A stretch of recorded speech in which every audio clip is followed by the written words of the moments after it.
TV one के निहायत दिलचस्प ड्रामों और एंटरटेनमेंट से भरपूर शोज किसी भी वक्त देखने के लिए हमारी वेबसाइट विजिट करें या हमारे यूट्यूब चैनल को सब्सक्राइब करें और बेल आइकॉन पर क्लिक करें।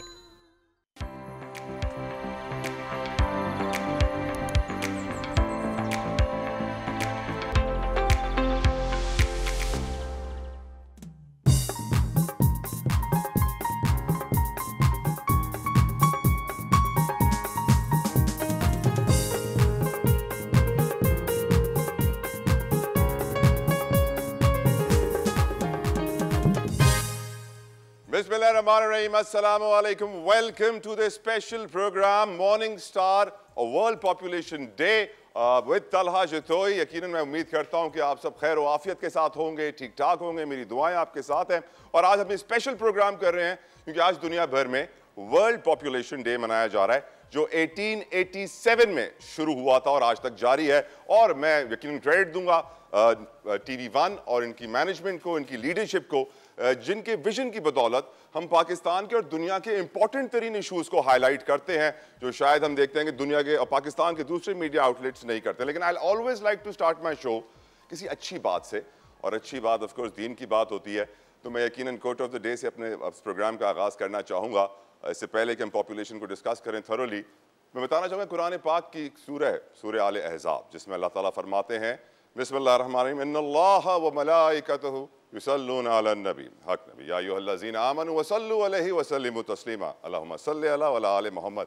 अल्लाह ताला फरमाते हैं कि मैं और मेरे फरिश्ते दुरूद व सलाम पढ़ते हैं, बंदो तुम भी कसरत से दुरूद व सलाम पढ़ो। और इस आयत से मैं ये भी मालूम पड़ा कि हम में और अल्लाह सुब्हानहू व तआला में जो वाहिद एक्शन कॉमन है वो है दुरूद व सलाम। तो ज़्यादा से ज़्यादा दुरूद व सलाम पढ़िए ताकि अल्लाह को राज़ी करे, ताकि हमारी दुनिया की और आखिरत की मुश्किलात हल हो सकें। राइट, अब हम बात करें कुछ पॉपुलेशन के हवाले से। तो मैं आपको सबसे पहले बताना चाहूंगा कि आबादी, 4 फैक्टर्स ऑफ प्रोडक्शन इकोनॉमी में, लैंड, लेबर, कैपिटल, एंटरप्रेन्योरशिप। ये जो लेबर है इसे एसेट समझा जाता है, एक असासा समझा जाता है कि इसके जरिए आप मुआशी तरक्की, समाजी तरक्की और अपने मुल्क को बेहतरी की राह पर ला सकते हैं। बट सैडली हमने अपने लेबर को सही तरह ट्रेन नहीं किया, मैनेज नहीं किया, जिसकी वजह से वो एसेट लायबिलिटी यानी बोझ बन जाता है, जिसकी वजह से हमें मुश्किलात का सामना करना पड़ता है। पहले चीन दुनिया में सबसे ज्यादा था आबादी के लिहाज से, लेकिन आज भारत सबसे ज्यादा है और पाकिस्तान का नंबर 5वां आता है। जो हमारे फेडरल बोर्ड ऑफ स्टेटिस्टिक्स के जो ऑफिशियल नंबर्स हैं उसके मुताबिक हम कोई 23 करोड़ से तो कुछ ऊपर हमारी आबादी है इस वक्त, और जो अनऑफिशियल नंबर हैं, जो कयास आराइयाँ हैं, वो तो हम जानते हैं कि बहुत सारे हैं। अच्छा, अब हम ये जानते हैं कि आबादी जो देही इलाके हैं, जो हमारे गाँव देहात हैं, उस पर पाकिस्तान की तकरीबन 65% आबादी है और वो ऑफकोर्स ज़राअत से जुड़े हैं।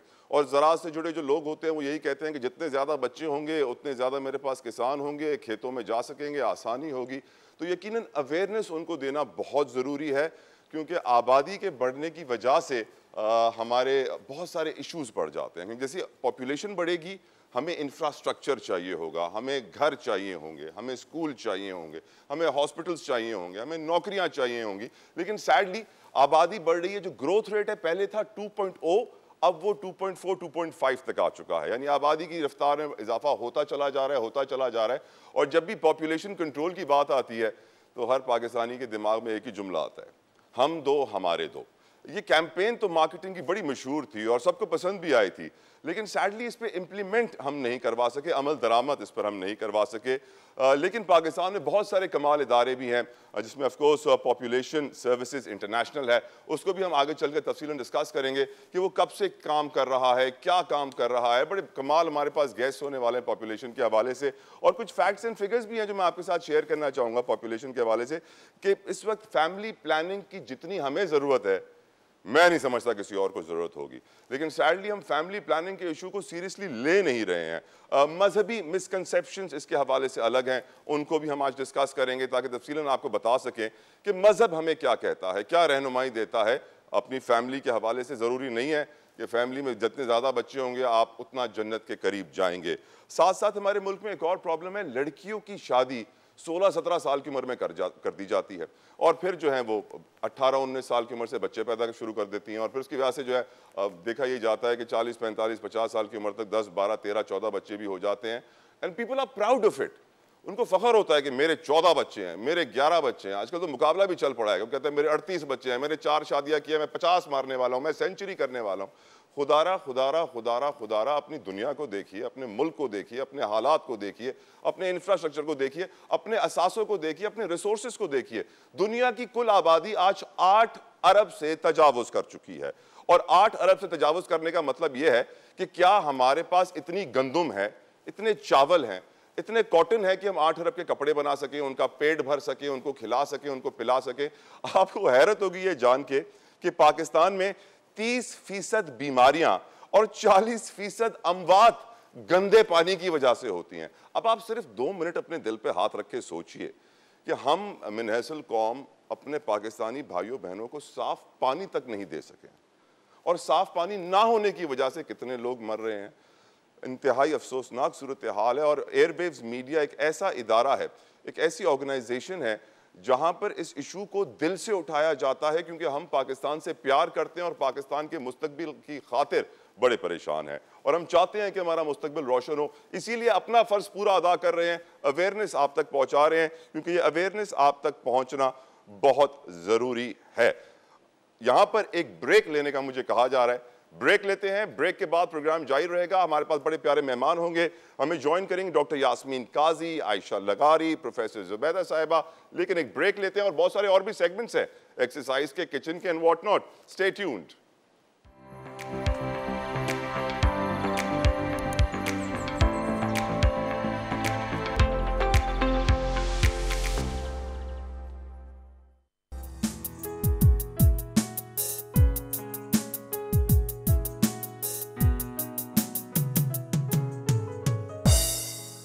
Welcome back to morning star world population day special with Talha Jatoi. और हम बात कर रहे हैं आबादी के बढ़ते मसाइल की वजह से, आबादी से हमें क्या क्या प्रॉब्लम्स हो रहे हैं, उनका सोल्यूशन क्या है, तफसीलन आज डिस्कस करेंगे। बड़े कमाल एक्सपर्ट्स का पैनल मुझे ज्वाइन करेगा। लेकिन आज जो वर्ल्ड पॉपुलेशन डे है उसकी थीम मैं आपको बताना चाहूंगा। उसकी थीम है unleashing the power of gender equality, uplifting the voices of women and girls to unlock our world's infinite possibilities. इस बात में कोई शक नहीं है कि मर्द और औरत बराबर हैं, उनको बराबर के हुकूक हासिल हैं, और हमें अपनी सोसाइटी में भी उनको इक्वल राइट्स देने चाहिए। और इसी के ऊपर आज वर्ल्ड पॉपुलेशन डे एम्फसाइज कर रहा है, प्रेशर डाल रहा है, जोर दे रहा है कि हमें ये सोचना होगा कि किस तरीके से हम अपनी अपॉर्चुनिटीज में इजाफा कर सकते हैं, चाहे वो सोशल डेवलपमेंट हो या इकोनॉमिक डेवलपमेंट हो। तमाम तर तरक्की मुमकिन तभी होगी जब हम अपने मसाइल को रिकग्नाइज करेंगे, समझेंगे, अवेयरनेस क्रिएट करेंगे और उसके हल की तरफ बढ़ेंगे। रात आंखें बंद करने से रात नहीं हो जाती है, लेकिन हम ये समझते हैं आंखें बंद कर ली हैं, रात हो गई है, इसलिए ऐसा ना कीजिएगा। Denial is not good. लेकिन जो एक्सपर्ट्स हैं वो बताते हैं कि पाकिस्तान की आबादी जो तकरीबन 2.5% से बढ़ रही है, ग्रोथ रेट है पॉपुलेशन का, उसकी वजह से हमें 2040 तक, सुनिएगा, 70 लाख और घर चाहिए होंगे, हमें 66 लाख नौकरियां चाहिए होंगी, हमें 35,000 स्कूल चाहिए होंगे, हमें 20,000 के करीब अस्पताल चाहिए होंगे, हमें अपना पूरा इंफ्रास्ट्रक्चर डेवलप करना होगा। और जिस स्पीड से हम इस वक्त डेवलप कर रहे हैं पिछले 75 सालों में, हमें यह मालूम होना चाहिए कि अब हमने होश के नाखून नहीं लिए तो बहुत देर हो जाएगी। खतरे की घंटी बज चुकी है, तबले जंग बज चुका है, लेकिन हम रियलाइज नहीं कर रहे हैं कि सिचुएशन कितनी इंपॉर्टेंस रखती है, इसको हमें किस तरह हल करना चाहिए, और अगर हमने इसके हल की तरफ कदम ना बढ़ाया तो हमें नाकाबिले तलाफी नुकसान होगा। यकीनन ये सोचने की जरूरत है। अच्छा, मैं एक बात हमेशा से जानता हूं और खुद भी अपनी लाइफ में इंप्लीमेंट करता हूं और अपने व्यूअर्स को भी हमेशा कहता हूं कि अपनी सेहतमंद जिंदगी के लिए आपको एक्सरसाइज करना बहुत जरूरी है। एंड मॉर्निंग स्टार जो हमारा मॉर्निंग शो है TV1 का, इसमें एक्सरसाइज को काफी इंपॉर्टेंस दी जाती है, इसीलिए एक स्पेशल सेगमेंट हमने एक्सरसाइज का इसमें रखा हुआ है, जिसमें योगी वजाहत हमें बताएंगे हाउ टू एक्सरसाइज, किस तरह हमें योगा की मदद से हेल्दी रहना चाहिए। चलते हैं सेगमेंट की जानिब। अस्सलाम वालेकुम, मैं हूं योगी वजाहत। सुना है कि पहाड़ों पे जाने के लिए बहुत हिम्मत की ज़रूरत होती है। पहाड़ों को देख के भी ये लगता है बाहिम्मत है, लेकिन जब पहाड़ों पे कोई जाए तो उसमें भी हिम्मत होनी चाहिए। एक कहावत कहीं सुनी थी कि जब आप पहाड़ पे जाएं तो ये दुआ मत करें कि पहाड़ छोटा हो जाए, बल्कि अल्लाह से ये दुआ करें कि वो आपको उस पर चढ़ने की ताकत और सलाहियत दें। आमीन। लेकिन ये सलाहियत उस वक्त ख़त्म हो जाती है जब जिस्मानी तौर पे हम कमज़ोर हों और ख़ास तौर से हमारे जोड़ों में दर्द हो। आजकल ये बहुत आम सी बात है, सुनने में बहुत आता है कि जनाब उठा नहीं जा रहा, कमर में दर्द है, गर्दन में दर्द है, कंधे में दर्द है या घुटनों में दर्द है। और घुटनों में दर्द ज़्यादातर ख़वातीन में पाया जाता है, ऑस्टियोपोरोसिस के हवाले से भी, आर्थराइटिस के हवाले से भी। आर्थराइटिस 90 से ज़्यादा तरीके के होते हैं, लिहाजा हर घुटने का दर्द एक आर्थराइटिस नहीं होता, उसमें कोई और वजूहत भी हो सकती हैं। लिहाजा सबसे पहले मेरी आपसे दरख्वास्त है कि अगर आप अपने जिस्म के अंदर कोई भी ऐसी बात महसूस करते हैं जो नॉर्मल से हट के है, तो अपने मुतालिका डॉक्टर को ज़रूर दिखाइए। और उसके साथ साथ मुतबादिल जो तरीक़े इलाज हैं, जिसमें एक योगा बहुत ही मुमताज़ हैसियत रखता है, उसको भी इख्तियार किया जा सकता है। सबसे पहले मेरी दरख्वास्त है कि खाने पीने के अंदर बदलाव कीजिए, जिसको हम कहते हैं खान पान को दुरुस्त कीजिए। अगर आप ये महसूस करते हैं कि आपके जोड़ों में बहुत दर्द हो रहा है, ख़ास तौर से आपको कमर में दर्द होता है और जोड़ों में दर्द होता है, घुटनों में दर्द होता है, तो सबसे पहले आप अपना BMD कराएं। ये टेस्ट जो है आपके जिस्म के अंदर कैल्शियम की कमी या मिनरल्स की कमी को वाज़े करता है और उससे आपको पता चलेगा। तो BMD करा लीजिए। और अगर आप समझते हैं कि BMD की ज़रूरत नहीं है, क्योंकि हमारे देखने वाले कुछ ऐसे इलाक़ों में भी होंगे जहाँ पे वो बराह रास्त चाहेंगे कि वो अपनी ग़िज़ा से इलाज करें, तो उसके लिए मखाने एक बेहतरीन तरकीब है। मखाने खाइए, उसको चाहे सब्ज़ी की शक्ल में आप ले लीजिए, आप चाहें उसको सादा तौर पर इस्तेमाल कर लीजिए, तो आप ये सब कर सकते हैं। और जब आप ये करेंगे तो आपको ये एहसास होगा कि मखाने खाने से आपके अंदर कैल्शियम की जो कमी है वो कदरे कम होती जाएगी, बेहतर होती जाएगी और कमी जो है वो दूर होती जाएगी। आइए अब हम कुछ योगा के हल देखते हैं कि जोड़ों के लिए क्या है। ज़ाहिर बात है, जब जोड़ों में दर्द है और ऑलरेडी घुटनों में कोई मसला है, तो हम आपको ऐसे आसन तो नहीं बताएंगे जिसमें आप जोड़ों के ऊपर बैठें, यानी कि घुटनों के बल बैठना या उखड़ू बैठना, ऐसे आसन आपके लिए नुकसानदेह होंगे।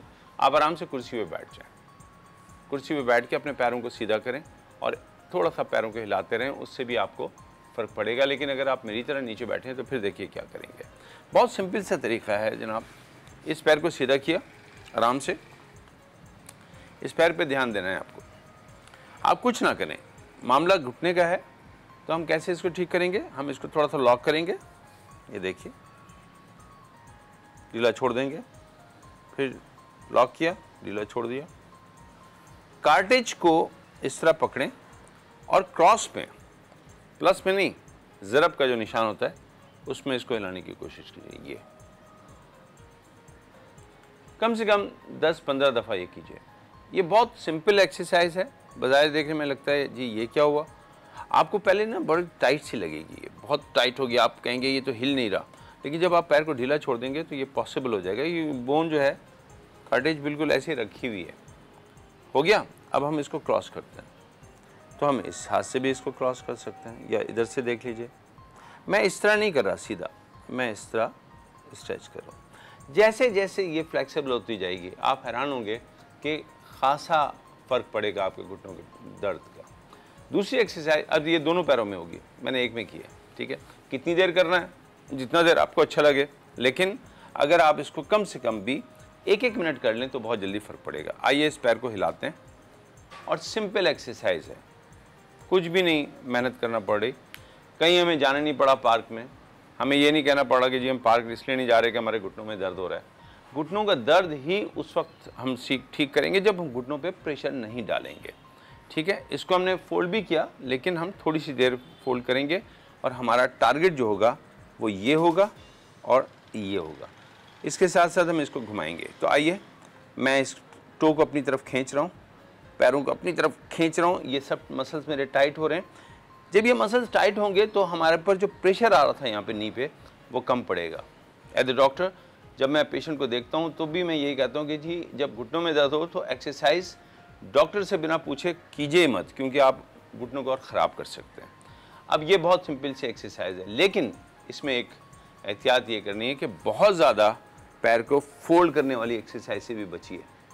हाँ, बाज़ जगह हम हाथ को यहाँ रख के फिर स्ट्रेच कराते हैं, लेकिन वो ख़ास तौर पे अपनी निगरानी में कराते हैं ताकि हम अपने आप को बेहतर कर सकते हैं। तो आज मैंने आपको 2 बड़ी सिंपल एक्सरसाइज बताई हैं। एक तो कार्टिज को हिलाने की, जो कि ज़रब के निशान में हम हिलाएंगे, और दूसरी एक्सरसाइज जो मैंने आपके पैरों को घुमाने की बताई है। ये दोनों एक्सरसाइज अगर आप कर लें, बहुत लाइट हैं, बहुत सॉफ्ट हैं, लेकिन इसके फ़वाइद बहुत ज़्यादा हैं। और कहते हैं कि कोई आसान सी चीज़ हो तो यकीन नहीं आता कि इसके बड़े फ़ायदे होंगे। लिहाजा तरकीब ये है और इसका हल नतीजा भी यही निकलेगा, अगर आप इसको करेंगे तो आप मेरे साथ भी कहेंगे कि वाह, कुछ हल्का सा किया लेकिन फ़ायदा बहुत मजबूत कीजिए, इसलिए कि चलना बहुत पड़ता है। और इसी कदम उठाने के साथ साथ मैं भी आपसे दरख्वास्त करता हूँ कि अपनी ग़िज़ा का ख्याल रखिए, ख़ास तौर से कैल्शियम की ग़िज़ा लीजिए। आप दूध को अगर समझते हैं तो दूध तो आजकल आपको पता ही है कि जितना शहर में चाहिए उतनी तो शायद भैंसें भी ना हों, लेकिन फिर भी आप अगर दूध की कमी यानी कैल्शियम की कमी महसूस करते हैं तो दूध ले सकते हैं। लेकिन मेरी दरख्वास्त जो है मखानों के लिए है। मखाने हल्के फुल्के सादे से हैं, इसकी सब्ज़ी भी बन जाती है, इसको आप भून के भी खा सकते हैं, ये आपको मेवा की शक्ल में मिल जाते हैं। इसके साथ साथ अगर आपको कहीं से बहुत लाइट और अगर आप चाहते हैं ज़्यादा तो नारियल का पानी आपके लिए बहुत फ़ायदेमंद है, लेकिन ये ज़रा महंगा होगा, नारियल खासा महंगा है क्योंकि हमारे अपने वतन में बहुत कम लगता है, तो ये बाहर से ज़्यादा श्रीलंका से आता है। तो आज बहुत सिंपल सी एक्सरसाइज मैंने आपको कराई है और बहुत लाइट सी, लेकिन इस लाइट सी एक्सरसाइज से आप बहुत बड़े बड़े पहाड़ों को सर कर सकते हैं। मुझे इजाज़त दीजिए, इंशाल्लाह फिर आपसे मुलाकात होगी। अल्लाह हाफ़िज़।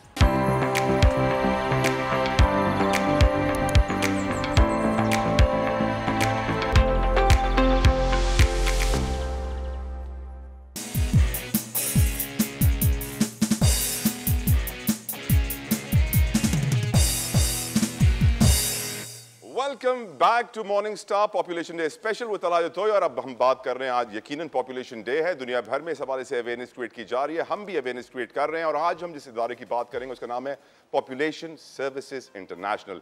PSI पाकिस्तान में 2012 से काम कर रहा है, operating under DRHR, delivering reproductive health results, and DEFPAC, delivering accelerated family planning in Pakistan.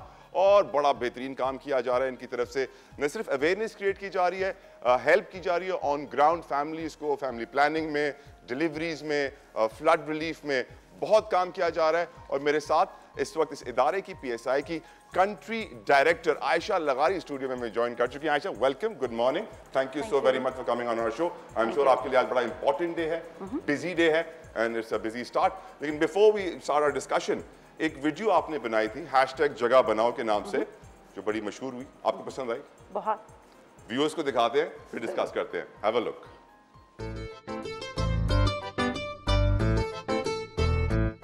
ना बस में जगह ना रोड पे कहीं, अरे भाई जगह बनाओ, जगह बनाओ, जगह बनाओ, जगह बनाओ।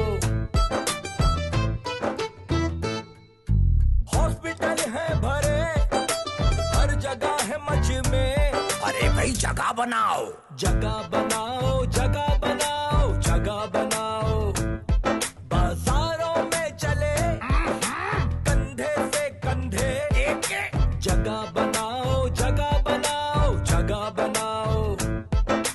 दिल में सोच में, घर में होश में, अरे भाई जगह बनाओ, जगह बनाओ, जगह बनाओ, जगह बनाओ। पाकिस्तान की आबादी इतनी तेजी से बढ़ रही है कि हम कुछ भी कर लें, हमारे वसाइल कम पड़ जाते हैं। बच्चों की पैदाइश में जगह बनाइए, तवाज़ुन लाइए, मुतवाज़िन जिंदगी के लिए और बेहतर पाकिस्तान के लिए। बहुत जरूरी है ये तवाज़ुन, यकीनन हमें क्रिएट करना होगा। आयशा, मैंने ब्रीफली इंट्रोड्यूस कराया आपकी ऑर्गेनाइजेशन को, आई एम श्योर आप ज्यादा अच्छा बता सकती हैं व्यूअर्स को। हमें PSI के बारे में बताइए, what is being done, what is to be done, क्या प्लान्स हैं आपके? Sure. So PSI actually is an US-based organization जो कि पाकिस्तान में roughly around पिछले 30 साल से काम कर रही है। But the way we work over here in Pakistan is कि हम यहाँ की local NGOs लेते हैं और फिर हम उनकी capacity build करते हैं और उनको support करते हैं ताकि वो जो है सर्विस डिलीवरी औरतों तक पाकिस्तान में पहुँचा सकें। दुनिया भर में तो हमारे बहुत सारे हेल्थ एरियाज़ हैं जिनमें हम काम करते हैं, जैसे malaria etcetera etcetera, but Pakistan में हम जो है मैटरनल एंड चाइल्ड हेल्थ और फैमिली प्लानिंग के ऊपर एसेंशियली काम करते हैं। अच्छा, अब जब हम फैमिली प्लानिंग की बात करते हैं या मैटरनल चाइल्ड हेल्थ की बात करते हैं तो उसमें एक सबसे बड़ा इंडिकेटर पॉपुलेशन का आ जाता है। तो of course population is one of the main things जिस पे हम फोकस कर रहे हैं। यहाँ पे हम 3 डिफरेंट इदारों के साथ काम कर रहे हैं और हमारी सपोर्ट जो है वो डिफरेंट एड एजेंसीज़ के साथ होती हैं, USAID हो गया, UK एड हो गया, डिफरेंट एजेंसीज़ जो है वो हमें सपोर्ट कर रही होती हैं। So that's what we are doing. हमारा फोकस जो है वो ये है कि माँ और बच्चे की सेहत जो है उसको हम जिस तरह से भी किसी तरीके से भी बेहतर तरीके से मैनेज कर आपका सबसे बड़ा चैलेंज क्या है? What is the biggest difficulty you faced? I think सबसे बड़ा चैलेंज हमारा जो है वो जब मैं फैमिली प्लानिंग की बात करती हूँ तो वो ये एक इससे रिलेटेड बहुत सारे मिथ्स एंड मिसकंसेप्शंस हैं लोगों के दिमाग में।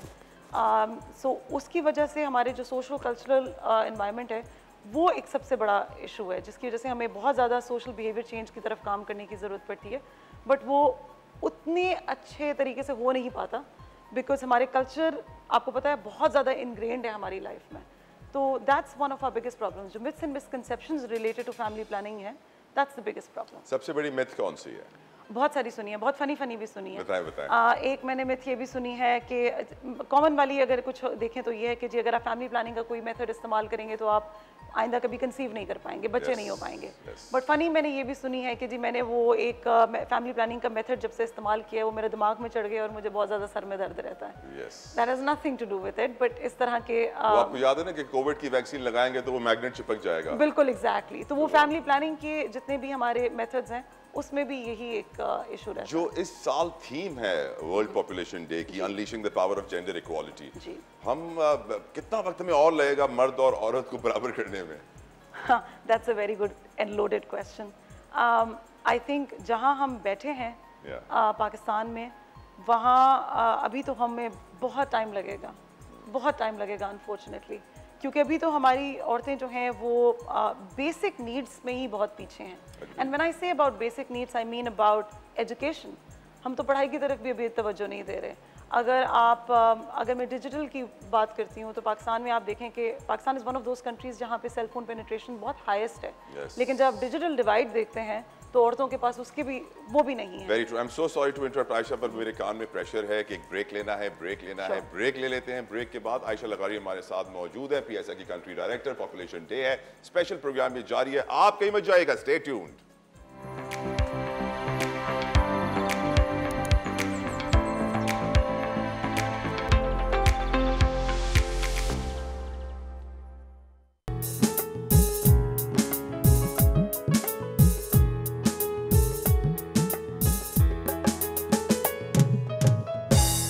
Welcome back to morning star population day special. और यकीनन आज बड़ा खास शो है। हम बात कर रहे हैं कि जो बढ़ रही है हमारी आबादी, जो कि हमारा असासा होना चाहिए थी, लेकिन सैडली एसेट होने की जगह वो लायबिलिटी बन गई है, बोझ बन गई है।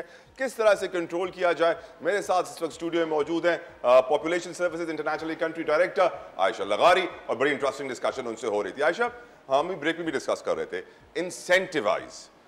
फॉर एग्जाम्पल कि नॉर्वे में इलेक्ट्रिक कार्स को प्रमोट करने के लिए उन्होंने सारी पॉपुलेशन को बोला कि जो भी शख्स इलेक्ट्रिक गाड़ी चलाएगा वो तकरीबन 40% अपना इनकम टैक्स बचा लेगा। हमें अपनी आबादी को कंट्रोल करने के लिए यहाँ क्या इंसेंटिव देना चाहिए? फॉर एग्जांपल हम जानते हैं कि जो देही गांव देहात हैं 60-65% आबादी हमारी वहाँ है और वो एग्रीकल्चर से कनेक्टेड है। तो वो वडेरा या फिर जो भी हारी होता है वो ये कहता है कि मेरे अगर 10, 15, 20 बच्चे होंगे तो फसलों में मुझे मदद करेंगे, मुझे बड़ी आसानी होगी और बड़े काम आएंगे, तो इसलिए ज़्यादा से ज़्यादा हर साल कोशिश करो 2-2 बच्चे पैदा करें। तो ऐसे में आप किस तरह इस माइंडसेट से मुकाबला करेंगी? आई थिंक ये आपने बहुत अच्छा एग्जाम्पल दिया है। सबसे बड़ी इशू ये है कि इंसेंटिव में we have to be very careful, क्योंकि फैमिली प्लानिंग की जब हम बात करते हैं तो we want to make sure that we give informed choices to the women. That is, she knows exactly what her choices are, कौन से methods available हैं. She's given full education, full awareness about it, and then she decides as to what she feels is best for her body and her family and her life. So informed choices, when it comes to products या services, it's very important कि हम informed choices हैं. But incentive overall from a population standpoint जब हम देखते हैं तो that is something, actually हम कुछ दिन पहले ही ऑफिस में एक ब्रेनस्टॉर्मिंग सेशन कर रहे थे और वहाँ पे ये डिस्कशन आ रही थी कि how do we not penalize but give incentives. कि फॉर एग्जांपल क्या ये हो सकता है कि अगर किसी के 2 बच्चे हैं तो उसको स्कूल में एक सर्टेन लेवल की डिस्काउंट मिलनी चाहिए, और अगर आपके ज़्यादा बच्चे हैं तो नहीं। बट ऑब्वियसली ये थोड़ी सी डिबेटेबल है, क्योंकि फिर वो ये टैक्सेशन में रिलीफ मिल सकती है, बहुत सारी चीज़ों में हो सकती है।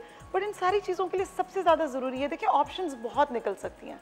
आपने नॉर्वे की एग्जांपल दी, नॉर्वे की एग्जांपल स्टेम करती है पॉलिटिकल विल से।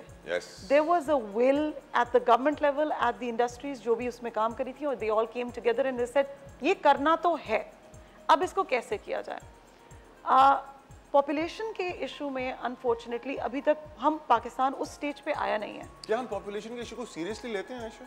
आई थिंक हम बातें बहुत करते हैं बट हम उस तरह से सीरियसली नहीं ले रहे जिस तरह से हमें लेनी चाहिए। अब आपने इन्फॉर्म्ड चॉइसेस का भी जिक्र किया, तो जब बच्चा पैदा कर रहा होता है एक जोड़ा, एक कपल, तो उसमें औरत की परमिशन ली जाती है या मर्द अपनी परमिशन से सारा कुछ प्लानिंग कर लेता है और मशवरा भी नहीं करता अपनी बीवी के साथ कि वो बच्चा करना चाहती है नहीं करना चाहती है, म्यूचुअल कंसेंट के साथ हो रहा है, और एक मेल डोमिनेंस नजर आती है हमें? एब्सोल्युटली, और आई थिंक हमारे पाकिस्तान के टाइप की सोसाइटीज़ में तो ये बहुत ज़्यादा प्रेवलेंट है।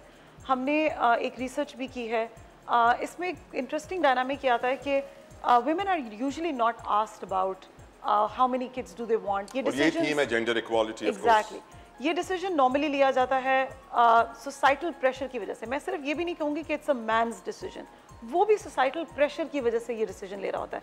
हमने एक फैमिली कितनी एक आदमी कितना मर्द है उसके बच्चों के नंबर ऑफ चिल्ड्रन के साथ उसको एसोसिएट किया हुआ है culturally.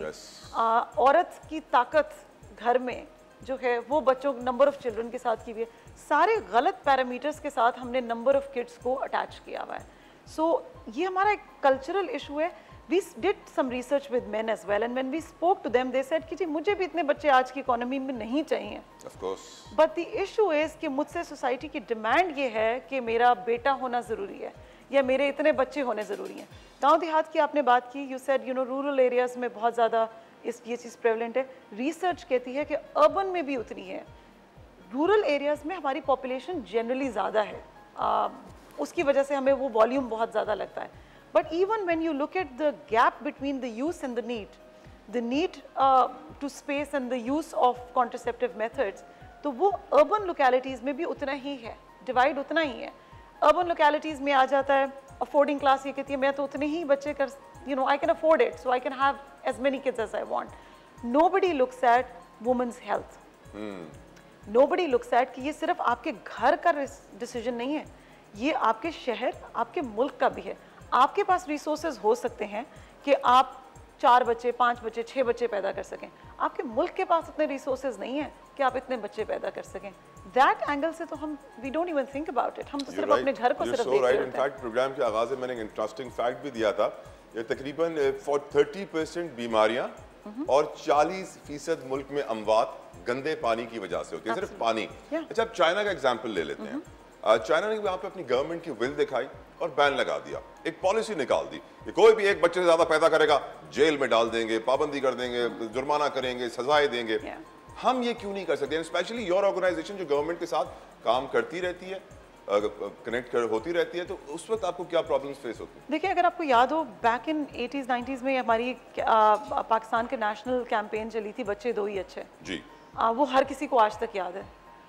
Even the kids who were not born at that time and weren't there, they also know about that. हम दो हमारे दो, हम दो हमारे दो, तो that's completely gone away. अब हमारा national narrative पाकिस्तान गवर्नमेंट में बन चुका है, which is about तवाज़ुन, because we don't want to be in a country where we force people, although हमारी population की तादाद को देखते हुए, हमारे depleting resources को देखते हुए, मेरी पर्सनल ओपिनियन ये है कि कोई हर्ज नहीं है अगर हम एक कर दें कि जितने बच्चे से ज़्यादा नहीं होने चाहिए, बट वो नहीं है हमारी। We want to be a country where we give choices to people कि आप डिसाइड करें। सैडली हम लोग तवाज़ुन की बात तो करते हैं पर हम नेशनल तवाज़ुन का नहीं सोचते, हम इंडिविजुअल तवाज़ुन का सोचते हैं कि मेरा इंडिविजुअल बैलेंस कैसे क्रिएट होगा, ना कि मेरे मुल्क का बैलेंस कैसे क्रिएट होगा। So it's not about, it's हमने अनफॉर्चुनेटली इसको डायरेक्टली एसोसिएट कर दिया मेरी इनकम के साथ। It's not about income, it's about the resources that my country has, it's about the resources that my city has. मेरा शहर नहीं अफोर्ड, कराची की अगर मैं बात करूं, मेरा शहर और लोग नहीं अफोर्ड कर सकता। ख़त्म। हम आप किसी भी मुल्क में एक आपके पास कोई विजिटर अगर 1 साल 10 साल पहले आया है, 5 साल के बाद आएगा और फिर आ जाएगा, हम किसी भी मुल्क में जाते हैं हमें मुल्क तरक्की करता हुआ दिखता है। अनफॉर्चुनेटली हमारा मुल्क पीछे की तरफ जाता हुआ दिखता है। रोड्स आज से 10 साल पहले बेहतर थी, आज टूटी हुई हैं। सो हम तो डिप्लीटिंग रिसोर्सेज की तरफ जा रहे हैं, हमारे पास खाने के पैसे नहीं हैं। करंटली इन द वर्ल्ड अगर हम दुनिया पे नजर डालें तो बहुत सारे मुल्क ऐसे हैं जहां पर आबादी बहुत कम है और नहीं बढ़ती। फॉर एग्जांपल ऑस्ट्रेलिया की आबादी कराची से कम है। आप जानती हैं कि इसमें कनाडा में इमिग्रेशन खुली हुई है, किस स्पीड से पाकिस्तानी जा रहे हैं, वहां उनको आबादी चाहिए। यूएई में शेख मोहम्मद इज्जत माब ने फरमाया कि मैं 1 मिलियन से 3 मिलियन से अपनी आबादी 20 मिलियन पे लेके जाना चाहता हूँ। इन दुनिया में तरक्की याफ्ता ममालिक की ख्वाहिश है कि हम अपनी पॉपुलेशन को बढ़ाएं। सैडली हमारी पॉपुलेशन बढ़ रही है लेकिन हमें मालूम ही नहीं है उसका इस्तेमाल कैसे करना है। उसकी एक बहुत बड़ी वजह है। उसकी वजह यह है कि अगर आप इन सारी कंट्रीज जो भी आपने एग्जांपल्स दिए ना, इनकी पॉपुलेशंस बहुत कम थी, तो इन्होंने पहले अपने मुल्क को बनाने में काम किया है। They have brought their economies to a level कि आज वो उस स्टेज पे हैं कि वो कहते हैं हमें और लोग चाहिए।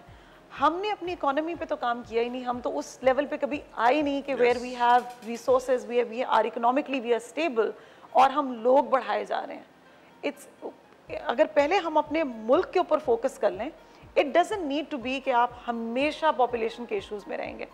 आप कुछ अरसे के लिए as a country, as a nation ये डिसाइड करें कि पहले हम अपने मुल्क के ऊपर काम करेंगे, फिर हम अपने लोग बढ़ाएंगे अगर हमें जरूरत होगी। नाउ वी नो कि पॉलिटिकल नियत और पॉलिटिकल विल मुझे नजर नहीं आ रही, आपको आ रही है? I think they need to walk the talk. यानी आपको लग रहा है कि अभी थोड़ा टाइम लगेगा इस विल के ऊपर आने में, लेकिन अगर ये विल नहीं हुई, how much loss are we facing as a nation, as a country? कहते हैं ना नाकाबिले तलाफी नुकसान हो रहा है हमारे मुल्क को, हम रियलाइज नहीं कर रहे हैं कि हम कितना डैमेज कर रहे हैं अपने कंट्री को, अपने नेशन को, और हम चले जा रहे हैं। बिल्कुल। इसकी अगर आप छोटी सी एग्जांपल है, 2050 में हमारे पास इतनी जगह नहीं होगी पाकिस्तान में कि हम ऐसे खड़े हो सकें एक दूसरे के साथ। We won't have space, we won't have resources. आपके पास आप देखते हैं कि आज अगर 10 में से 2 लोग भूखे सो रहे हैं तो 10 में से 8 लोग भूखे सो रहे होंगे। आपके पास पानी नहीं होगा। आप अपने मुल्क में देखें, सिंध में अभी फ्लड्स आए थे, आपके पास ऑलरेडी रिसोर्सेज नहीं है। आप एग्रीकल्चर बेस्ड कंट्री हैं, आपके पास फ्लड्स आए हैं, ये सारी नेचुरल कैलामिटीज़ जो हुई हैं, you already don't have resources. तो अगर हम इसके ऊपर फोकस नहीं करेंगे, कुछ अरसे के बाद लोग ज़्यादा होंगे, उससे क्या होगा? क्राइम रेट बढ़ जाएगा, ऑफ कोर्स, जॉब्स नहीं होंगी, ऑफ कोर्स, खाना नहीं होगा। yes. और जब इस तरह की पानी नहीं होगा, जब इस तरह की कैटास्ट्रोफिक सिचुएशन आती है, मूवीज देखते हैं, हम सब देखते हैं, राइट? तो ज़ॉम्बीज़ याद आ जाती है हमें। एग्जैक्टली। तो यही होगा, सब एक दूसरे को नोच रहे होंगे, सब एक दूसरे को खा रहे होंगे। अल्लाह हम पे रहम फरमाए। इसीलिए हम अवेयरनेस क्रिएट कर रहे हैं, इसीलिए हम आज ये प्रोग्राम कर रहे हैं वर्ल्ड पॉपुलेशन डे पे, ताकि अपने व्यूअर्स को ये रियलाइज करवा सकें और अपनी जिम्मेदारी का एहसास करते हुए पूरी करें कि हम दुनिया को बताएं और अपने मुल्क को बताएं कि इस पॉपुलेशन से हमें किस तरह फ़ायदा उठाना है, किस तरह इसको हमें इसका सोल्यूशन ढूंढना है, इसको हल करना है। एक ब्रेक का मुझे कहा जा रहा है, ब्रेक के बाद आके मैं आयशा लगारी से भी डिस्कस करूंगा और भी मुझे खास मेहमान ज्वाइन करेंगे कि हमारी जो नौजवानों की आबादी है वो तकरीबन 60% के करीब है, और यूथ हम जानते हैं कि डिजिटल मीडिया के अंदर कितने डूबे रहते हैं। किस तरह हमें डिजिटल मीडिया से फ़ायदा उठाना है और किस तरह अपनी यूथ को गाइड करना है, अवेयरनेस करनी है। क्या शादी से पहले कंसल्ट करना चाहिए, उनको बताना चाहिए, शादी के बाद उनसे मिलना चाहिए, क्या करना चाहिए, तफसीलन डिस्कस करेंगे सोल्यूशंस को इस ब्रेक के बाद, और ये प्रोग्राम जारी रहेगा, इसलिए आप भी हमारे साथ ही रहिएगा।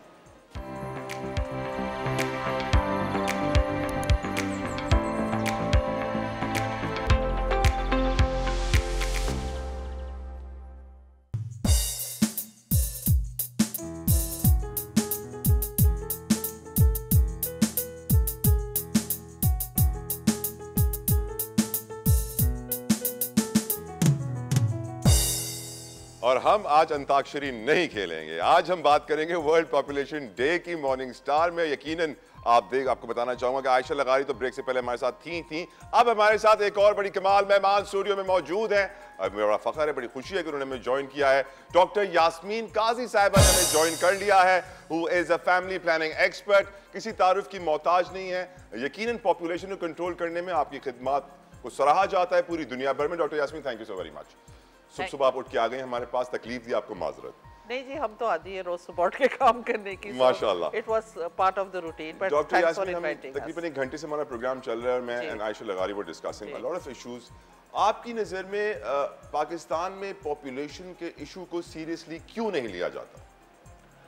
देखिए, इस क्यों की बहुत सारी वजूहात है, लेकिन जो टॉप पे वजह मैं कहूँगी कि इसको अब तक as a cross cutting theme नहीं देखा जा रहा है। You know, it has been siloed आपने एक जगह पार्क कर दिया, एक छोटा सा डिपार्टमेंट बना दिया है। छोटा सा मैं इसलिए कह रही हूँ कि हेल्थ उसके मुकाबले में बहुत बड़ा है। तो आपने जो है वो उसका जो वर्किंग अरेंजमेंट है वो उसी में आपने उसको कॉम्प्रोमाइज़ कर दिया है। जबकि देखिए अगर पॉपुलेशन, और मैं फैमिली प्लानिंग स्पेशली कहूँगी, is a cross cutting theme, और आपके क्रॉस कटिंग जी मैं आपको बताती हूँ, at least 20 department should work with population department to make this happen, जिसमें मैं अभी सारे तो नाम नहीं गिनूंगी, लेकिन हेल्थ तो ऑटोमेटिकली आ जाता है, विमेन डेवलपमेंट है, यूथ का है, रिलीजियस मिनिस्ट्री है, एग्रीकल्चर है, you know, anywhere there where women or you know where the community is in touch with, जो ममालिक हैं जहाँ पे प्रोग्राम कामयाब रहा है, हम लोग हर बार बांग्लादेश की देते हैं, लेकिन बांग्लादेश के एक्सपर्ट से अभी हमारी बात हो रही थी कुछ दिन पहले, एंड दे सेड स्टिल, जबकि उनका कंट्रासेप्टिव प्रेवलेंस रेट ऑलमोस्ट 60 हो रहा है, स्टिल 20 डिपार्टमेंट्स पॉपुलेशन प्रोग्राम को as a cross cutting theme लेते हैं।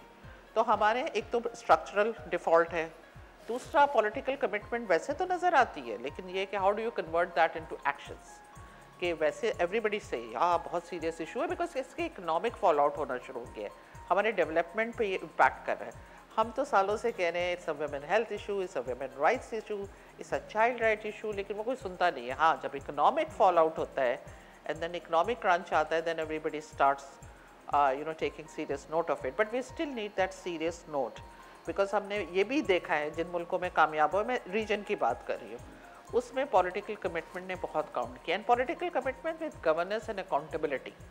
आपने चीज़ें तो बना दी हैं, लेकिन उसकी अकाउंटेबिलिटी क्या है, उसकी गवर्नेंस मॉडल क्या है, is it working, is it not working. Doctor Qazi, मैं सोचने पर मजबूर हूँ कि आप जब कहते हैं पॉलिटिकल कमिटमेंट, जिस मुल्क में पॉलिटिकल स्टेबिलिटी ना हो वहाँ कहाँ से आएगी पॉलिटिकल कमिटमेंट? ये तो बहुत बड़ा डिलेमा है। आप सही कह रहे हैं। इस वक्त अगर हम पॉपुलेशन की बात करें तो फायर फाइटिंग तो चल रही है जी, ठीक है।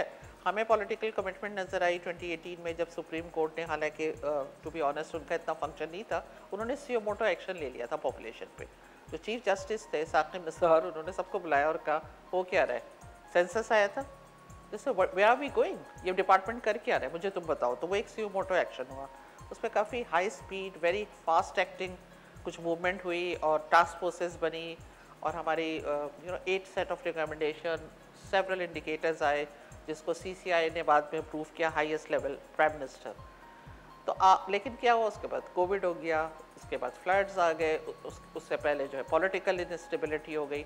सो every time there is something which is out of ordinary, the first thing that falls off the tree is population issue और फैमिली प्लानिंग। इस वक्त डॉक्टर काजी कितने डिपार्टमेंट्स पॉपुलेशन पे काम करेंगे? ऑफ कोर्स जिस तरह आपने हमें समझाया, पॉपुलेशन से एग्रीकल्चर भी कनेक्टेड है, एजुकेशन भी है, हेल्थ भी है, सोशल वेलफेयर भी है, तमाम तर प्लानिंग एंड स्ट्रेटजी आपकी पॉपुलेशन से कनेक्टेड है। इस वक्त कितने ऐसे इदारे ऐसे कनेक्टेड हुए काम कर रहे हैं? अभी हेल्थ को तो इस 5 साल में जो मैं आपको बता रही हूँ, जो सुओ मोटो हुआ और काफी उस पे जरा सा हाथ पकड़ के हम ले आए हैं, और कुछ हाई इम्पैक्ट प्रैक्टिस है ग्लोबली, जैसे कि पोस्टमार्टम फैमिली प्लानिंग है या पोस्ट अबॉर्शन फैमिली प्लानिंग है। ये वो है जब एक औरत डिलीवर करती है तो आप वहीं दें, और डिलीवरीज होती है सारी हेल्थ में। तो कुछ एक हाई इम्पैक्ट प्रैक्टिसेस जब आई, तो उसके बाद से अब हेल्थ जो है वो आहिस्ता आहिस्ता एक्टिवेट हो गया है। उसके अलावा जो इन्वॉल्व है इस वक्त, वो ज़ाहिर है प्लानिंग और फाइनेंस होते हैं, which is more like of a routine, because anything that gets approved has to go through them. कुछ जगह पे हमने देखा, चूँकि डिवॉल्व सब्जेक्ट है, तो ये भी बहुत है कि वेरिएशंस बहुत है। डिवॉल्व सब्जेक्ट है और बड़ा पर्सनैलिटी डिपेंडेंट है। I get a good secretary, Ayesha would say yes to that, and I start seeing things moving. तो ऐसा नहीं है, सब कुछ हो सकता है।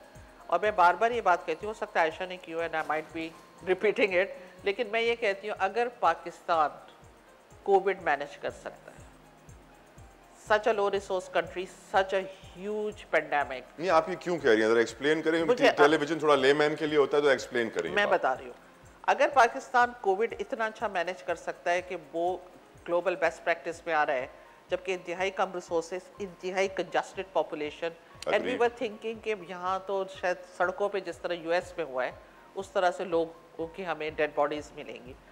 पोलियो कर सकता है, जो कि अरेदा क्यों, highest level of governance and accountability, prime minister सारे इवन कोविड में तो शायद है आर्मी भी पूरी इन्वॉल्व थी, ये वो ठक ठक ठक रियल टाइम मॉनिटरिंग हो रही है, ठीक है।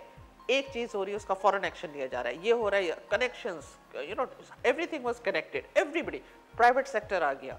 सो there was a great kind of a work that needs to be done, कि सारे जो फोर्सेस हैं जो कि बिहेवियर चेंज कर सकते हैं, सारे लोगों ने communication companies and everyone, private sector, public sector, highest level of commitment, monitoring the data, looking at the results, और हमने कर लिया।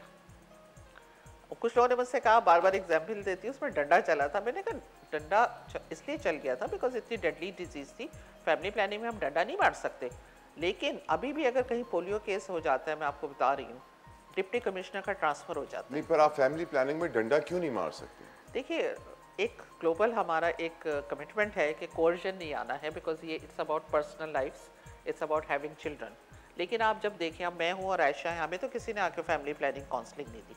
आप वुमेन को एम्पावर कर दें ना, आप उसको पढ़ा दें, लिखा दें, वो कमाने लगे, वो कभी भी बच्चे she would know how to take care of a reproductive. इस वक्त हमारी सोसाइटी में यही है ना कि गांव देहातों में 65% आबादी है, 16-17 साल की उम्र में लड़की की शादी हो जाएगी, बच्चे पैदा करेगी ताकि उसका जो बाप किसान है उसको मजदूर मिल जाए बहुत सारे। अब सैडली हमारे मुल्क में आज भी लोग प्राउड होते हैं बताते हुए कि मेरे 50 बच्चे हैं, 4 बीवियां हैं। They think it's an achievement, समझते हैं कि उन्होंने बहुत बड़ा कमाल कर दिया है। जी, तो इस माइंडसेट से मुकाबला कैसे करें डॉक्टर काजी? देखिए, माइंडसेट से मुकाबला दो तीन तरीकों से हो सकता है। एक तो you have to start working at the grass root, कि आप लड़कियों को स्कूल भेजें और उनको स्कूल में रखें। अर्ली मैरिजेस पे लॉ आना ज़रूरी है, सिंध में है भी, लेकिन उसके बावजूद Sindh is very progressive in laws, लेकिन इम्प्लीमेंटेशन इतना वीक होता है हमारे लॉज का। वही बात है, सीट बेल्ट है, कोई सीट बेल्ट नहीं पहनता, मोबाइल ना यूज़ करो, सब मोबाइल यूज़ करते हैं, तो लॉस तो बन जाते हैं हमारे, बड़े अच्छे बनते हैं। हम कॉलोनियल स्ट्रक्चर से we are very inspired, we can make the best of laws. Myths बताइए जो आपने फेस किए हो, आप सुन के हैरान हो गए हो, यार ये क्या कह रहे हो भाई? सॉरी, क्या कोई कमाल मिथ, कोई ऐसी चीज आप हैरान हो गई हो कि यार ऐसी भी सोच होती है लोगों की? हमने तो बड़ी मिथ सुनी है, I am just trying to think कि कमाल क्या थी। लेकिन जब मैंने रिलीजियस मिसकंसेप्शन, कम बच्चे होंगे तो मैं अच्छा मुसलमान नहीं होऊंगा ये तो खैर आई एम श्योर, वैसे रिलीजियस लीडर से अगर आप बात करें एटलीस्ट, तो वो सब कहते हैं, वो बर्थ स्पेसिंग पे बिलीव करते हैं, not limiting the numbers but birth spacing and women's health पे। लेकिन वो उसको यूज़ नहीं करते इतना जितना हम चाहते हैं एडवोकेसी। देखिए, जब मैंने काम शुरू किया था, वो शॉक के औरतें ने कहा कि वो जो IUCD होता है हमारा छल्ला जी, वो तो दिमाग पे चढ़ जाता है और उससे ये हो जाता है। इतनी मिथ्स थी और उसकी वजह पता क्या थी? Quality of program. The quality of program has been poor, still not very good, और उसकी वजह से मिथ्स जो है वो रीइंफोर्स होती जाती है। बिकॉज आप जब तक क्वालिटी ऑफ केयर को अच्छा नहीं करेंगे, जब तक जो है ना कोई मिथ, किसी एक को भी कुछ हुआ वो मिथ बन गई, वो इतनी बढ़ जाती है। बिकॉज 1 से 2 वो चाइनीज विस्पर वाला हाल है कि वो बढ़ते बढ़ते एक पूरी कहानी और फसाना बन जाता है। ऐसा ही एक सोशल मीडिया की पोस्ट बनेगी और वो कहाँ से कहाँ पहुँच जाएगी। Before I throw this question to Ayesha, मैं आपसे इसका पहले जवाब दे लेता हूँ कि आयशा ने पहले जवाब दिया है। अब हमारी आबादी 60% तो नौजवानों पर मुश्तमिल है, 30 क्लोज टू 30। किस तरह हम डिजिटल मीडिया को यूज करते हुए कनेक्टिविटी क्रिएट करें नौजवानों के साथ? देखिए, सोशल मीडिया तो मैं सबसे यही कहती हूँ कि आजकल हर चीज़ का सोल्यूशन सोशल मीडिया है, because that is where we find the young people. ठीक, जो मुझे पता चल रहा है, आई एम श्योर आयशा चूँकि इस पे काम भी बहुत करी, कि TikTok is the highest used. नाच गाना बहुत पसंद किया जा रहा है उस पर, नाच गाना किया जा रहा है, फॉलोअर्स है टिकटॉक के, we can use them as influencers। आप उनको इन्वॉल्व करें, और हमने किया है। जो सोशल मीडिया पे जो यूट्यूबर्स हैं जिनके सबसे ज़्यादा फॉलोअर्स हैं, हमारे पार्टनर्स ने उनको इंगेज किया है और उन्होंने फिर पॉपुलेशन पे बात की है। हमने उनको टॉकिंग पॉइंट्स दिए कि आप किस तरह बात करेंगे, और ऐसा नहीं है कि यंग लोग सुनना नहीं चाहते, they really crave for information, उनको लेकिन don't you think यंग लोग को ज़्यादा इंटरेस्ट मूवीज में है, ड्रामों में है, गानों में है? वो अगर पॉपुलेशन के ऊपर हम कोई गाना बनाए, इन्होंने बड़ा अच्छा हैशटैग जगह बनाओ बनाया, इट वाज लवली, उसी तरीके से कोई ड्रामे आए, कोई मूवीज आए, ताकि हम लोगों को एंटरटेनमेंट के जॉनरा से उनका माइंडसेट कुछ चेंज कर सके। जी, मैं अभी बल्कि नीचे बात कर रही थी, तो मैं यही कह रही थी कि जो इस वक्त हमारी ड्रामा, मेरा जो सियाटल का ऑफिस है, मैं गेट्स फाउंडेशन के लिए काम करती हूँ, तो जो मेरा सियाटल ऑफिस है, जब उन्होंने मुझसे कहा कि यास्मीन हम जो है ड्रामा को as a tool, as a vehicle use करना चाहते हैं, social behaviour change for family planning, और तो उन्होंने कहा कि हमने देखा है कि Pakistani dramas are rated highest in the region, beating India and everybody else, Bangladesh. They're the most viewed dramas। लेकिन TV1 के ड्रामे बड़े मशहूर हैं वैसे। I'm sure है, आपके तो कंटेंट वाइज भी स्ट्रॉन्ग होते हैं, तो वही मैंने कहा, I felt very प्राउड के चले कोई तो अच्छी बात सुनी हमने, बड़े यू फील प्राउड जब ग्लोबल लेवल पे ऐसी बात होती है। And she mentioned few dramas. Pakistan में किसी चीज की तारीफ हो जाती है दिल बाग हो जाता है, या अल्लाह तेरा शुक्र। उस ड्रामा कुछ उस जमाने में हिट थे जिसमें मैं एक आध को तो जानती थी, एक आध को नहीं भी जान, बट शी न्यू दैट कि इसका इतने व्यूज हैं, ये है। So drama is a very very strong media, बस एक्सपेंसिव बहुत होता है। अभी मैं यही बात करी थी कि हम लोग एक कोशिश कर रहे हैं एक drama exclusively but with a fun, with a nice story. ये नहीं कि वो बहुत प्रीची हो जाए। Yes. You know what young people don't like is to be preached about, but how do you make them understand the realities, and this is something what is in it for me, उनके लिए है। तो आप जो drama अच्छे तरीके से बनाते हैं, थोड़ा फन होता है, थोड़ा जो भी होता है, रोमांस होता है, व्हाटएवर, आप इस तरह से बनाएं और बने हैं। ऐसी बात नहीं है। जो पहला ड्रामा जिसको ब्रेक थ्रू कहा जाता था, वो उस वक्त मैंने फील्ड में कदम ही रखा था, ये अर्ली 90s की बात है। जॉन हॉपकिंस की मदद से आहट बना था। ओके। उसमें जो थी वो सायरा काज़मी और हमारे राहत काज़मी जो उस वक्त के लेजेंड्स, ब्रैड पिट और एंजेलिना जोली थे। So they were shown and there was a strong message of birth spacing. उस वक्त मैं एक सर्विस प्रोवाइडर डॉक्टर हूँ by clinical training, so I used to manage a big family planning clinic. Every woman, अच्छा मेरे एक standard question होता था, मैं पूछती थी कि आपको किसने बताया फैमिली प्लानिंग का, या सर जी हमने ड्रामा देखा था आहट। इट वाज खैर उस वक्त पीटीवी था, एक टीवी था, सब उसी को देखते थे। It was a very, I think Haseena Moin साहिबा का लिखा था जो भी था, तो वो it was a great lever. And every woman, almost 80% woman would say कि हमने जी वो उसमें देखा था, हम इसलिए आपके पास आए। So it could be very impactful, it has to be done well. मेरा मशवरा होगा डॉक्टर काजी 50-50 की तरह ना, हमें को 100-100 बनाना चाहिए। इसमें छोटे छोटे ना कॉमेडी टोटके हो जो कि पॉपुलेशन पे आपको एडवाइस करें। आयशा लगारी, आप क्या रेकमेंड करेंगी डिजिटल स्पेस को हमें किस तरह इस्तेमाल करना है to help our youth? I think digital space, जैसे डॉक्टर यास्मीन भी कह रही थी कि it's a very powerful place. basically just one of the reasons why I feel it's very powerful is because it's not a one-way communication. Dramas and all of these things are very important and we've seen the impact of those, but they are one-way communication. जब आप digital media के ऊपर जाते हैं तो वहाँ आपकी engagement start हो जाती है. चेंज उस वक्त आएगी जब आप पैसिव उसके कम्युनिकेशन से एक्टिव कम्युनिकेशन की तरफ जाएंगे और लोग आपसे इंगेज करेंगे, बात करेंगे उसके बारे में. एक बंदा बात करेगा, दूसरा बंदा बात करेगा, तीसरा बंदा बात करेगा, वो एक कॉन्वर्जेशन आएगी. सबसे पहली चीज़ जो हमें करने की ज़रूरत है वो हमें ये करने की है कि हमें इस कॉन्वर्जेशन को नॉर्मलाइज करने की ज़रूरत है. It's okay to talk about. लोग शर्माते क्यों हैं बच्चों के बारे में बात करते हुए? Massive shyness element. पैदा करते हुए शर्माते नहीं है, बात करते हुए शर्माते. हमारे यहाँ मेन आर माशाल्लाह वेरी कॉन्फिडेंट और सब होते हैं. आप उनको बोले जा करके आप स्टोर से जाके कॉन्डम तो खरीद के आए, शर्मा जाएगी. 4 गली पीछे वाली किसी फार्मेसी में जाएंगे और वहाँ से जाके खरीदेंगे बिकॉज शाइनेस का एलिमेंट है. बट उसके लिए इट्स वेरी इंपॉर्टेंट कि हम सबसे पहला स्टेप ये करें कि हम नॉर्मलाइज करें कॉन्वर्जेशन को. इंगेजमेंट, बातें होनी चाहिए. When we at PSI do our digital media, social media campaigns और उसमें कमेंट्स आ रहे होते हैं और बहुत ज़्यादा नेगेटिव कमेंट्स भी कभी कभी आ जाते हैं. I always tell the team कि let it be, respond to those negative comments, क्योंकि जब तक नेगेटिव कमेंट्स को आप रिस्पॉन्ड नहीं करेंगे कॉन्वर्जेशन नहीं होगी. छोड़ना नहीं है चीज़ों को. Everything doesn't need to be good. We are not a consumer FMCG product कि हमें सिर्फ अच्छे कमेंट्स ही चाहिए. That's number one. We need to normalize and we need to have engaging conversations. Then we also need to understand young लोग किस तरह से आजकल communicate कर रहे हैं. Handheld devices is their everything. अभी हम थोड़ी देर पहले ब्रेक में भी बात कर रहे थे कि TV वगैरह अब बहुत कम देखी जाती है. बहुत पावरफुल टूल है for women in Pakistan, TV. क्योंकि औरतें देखती हैं, ड्रामे देखते हैं. हमारे यहाँ ड्रामों की we are one of those countries जहाँ पे सीरियल ड्रामाज और इन सब चीज़ों की बहुत ज़्यादा व्यूअरशिप है. एक चीज़ आती है हमारे, जब भी आप, मैं अक्सर ये बात कहती हूँ and this is my request to all TV channels, कि जब आप देखते हैं कि एक जगह पे जब भी कोई सिगरेट का कोई सीन आता है तो नीचे लिखा आता है कि सिगरेट सेहत के लिए, इसी अल्कोहल के लिए भी आता है. इसी तरह से जब भी किसी शादीशुदा कपल को दिखाया जाता है या शादी की वो होती है या वो, why can't you just right कि अपने बच्चे अपने रिसोर्सेज के हिसाब से अ नाइस कैची स्टेटमेंट जो आप देना शुरू कर दें. But coming back to youth, we need to understand कि यूथ इंगेज कैसे हो रही है। PSI हैज यूथ एंगेज कैसे हो रही है, इसी पॉइंट से हम कंटिन्यू करेंगे ब्रेक के बाद। हमारे साथ रहिए।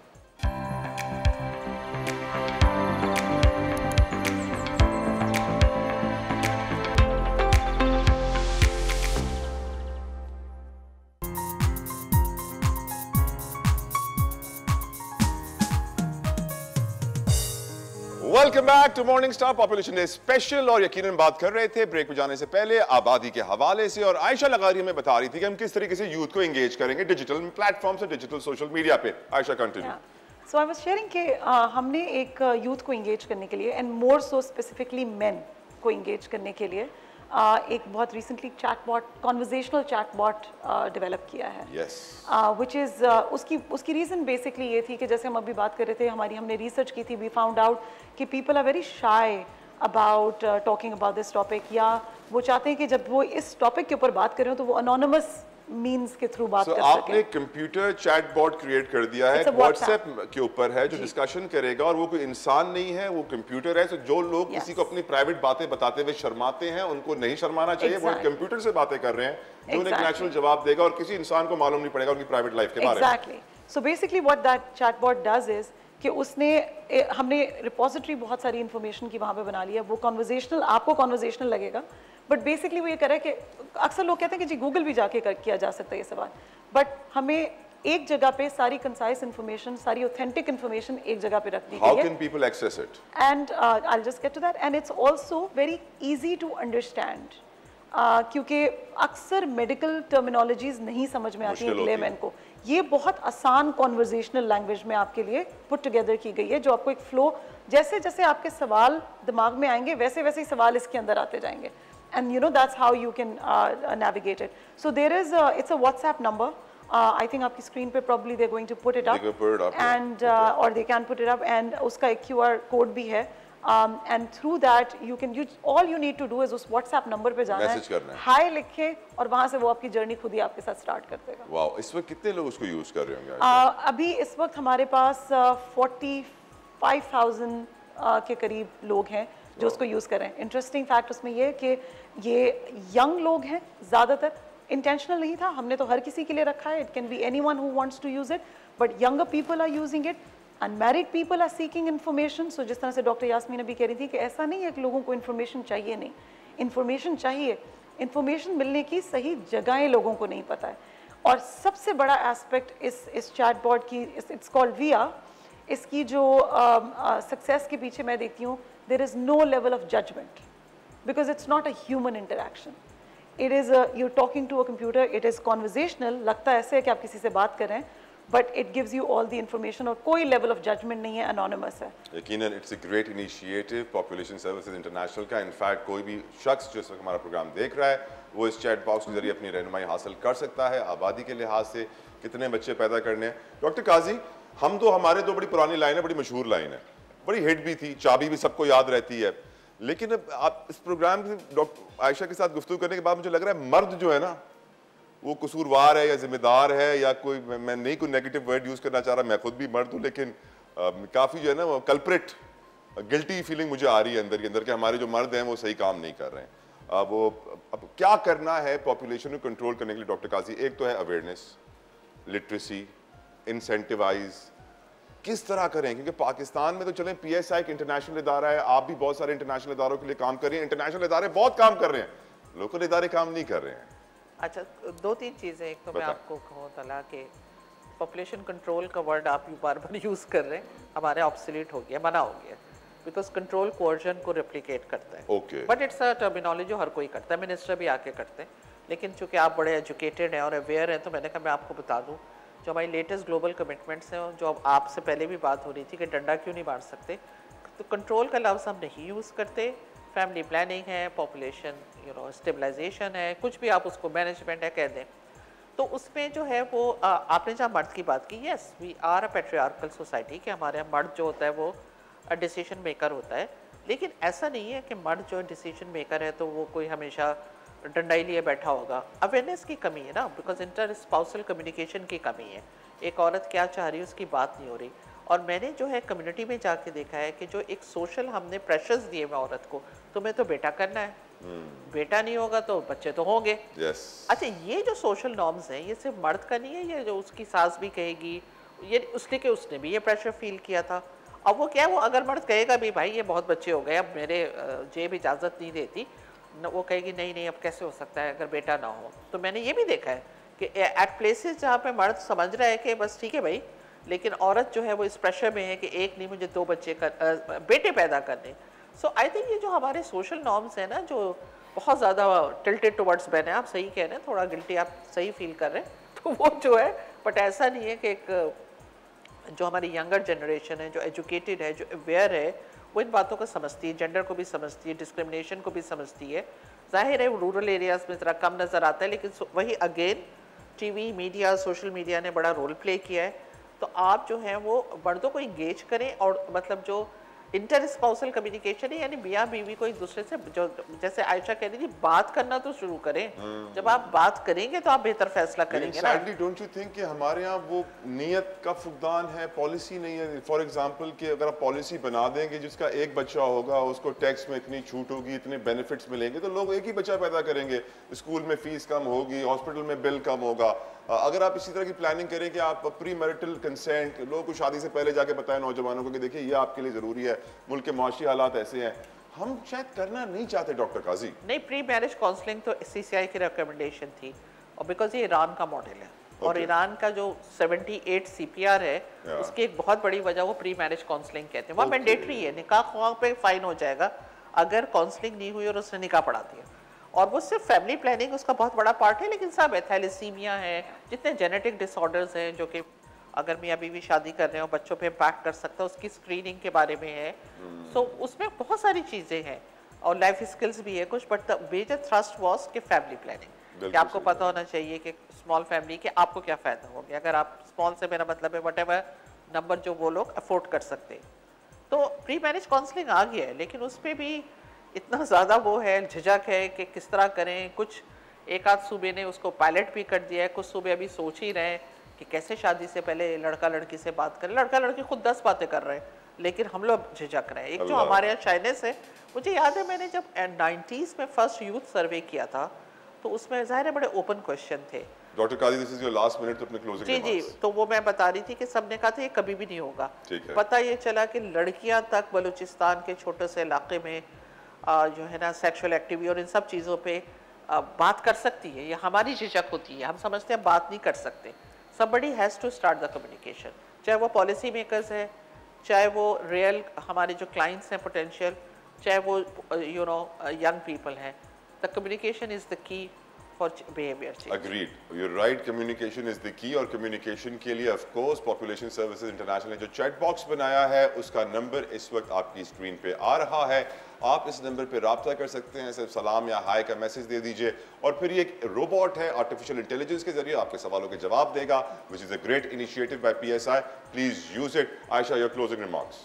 I think I would say that जिस तरह से हम इस वक्त अपनी इकोनॉमिक क्राइसिस के ऊपर बात करें ना, जितनी स्क्रीन टाइम आप इकोनॉमिक क्राइसिस के ऊपर को दिया जा रहा है, इतना ही टाइम या इससे आधा टाइम भी अगर आप पॉपुलेशन क्राइसिस पर हम हायरे महंगाई की जगह हायरे आबादी बोल रहे हैं। आई थिंक इसको लिंक करके बताएं। ओके, हायरे महंगाई और आबादी, या आपकी महंगाई उस वक्त तक रहेगी जब तक आपकी पॉपुलेशन के इश्यूज नहीं सॉल्व होंगे। It is multi sectoral, it is all of them are linked together. तो जब तक आप जितनी भी अच्छी अपनी इकोनॉमिक स्टेटस कर लें, आप बहुत सारे पैसे ले आए मुल्क में, लोग ज्यादा होंगे तो वो कभी भी पूरे नहीं पड़ेंगे। बिल्कुल सही। Thank you so very much. Ayesha Lagari हमारे साथ मौजूद थी, country director population services international, और डॉक्टर यास्मीन काजी साहब भी हमारे साथ मौजूद थी, family planning expert. Thank you so very much both the ladies, आपने सुबह ज्वाइन किया। पॉपुलेशन डे पर ये खुसूसी ट्रांसमिशन, खुसूसी प्रोग्राम जारी रहेगा इस ब्रेक के बाद।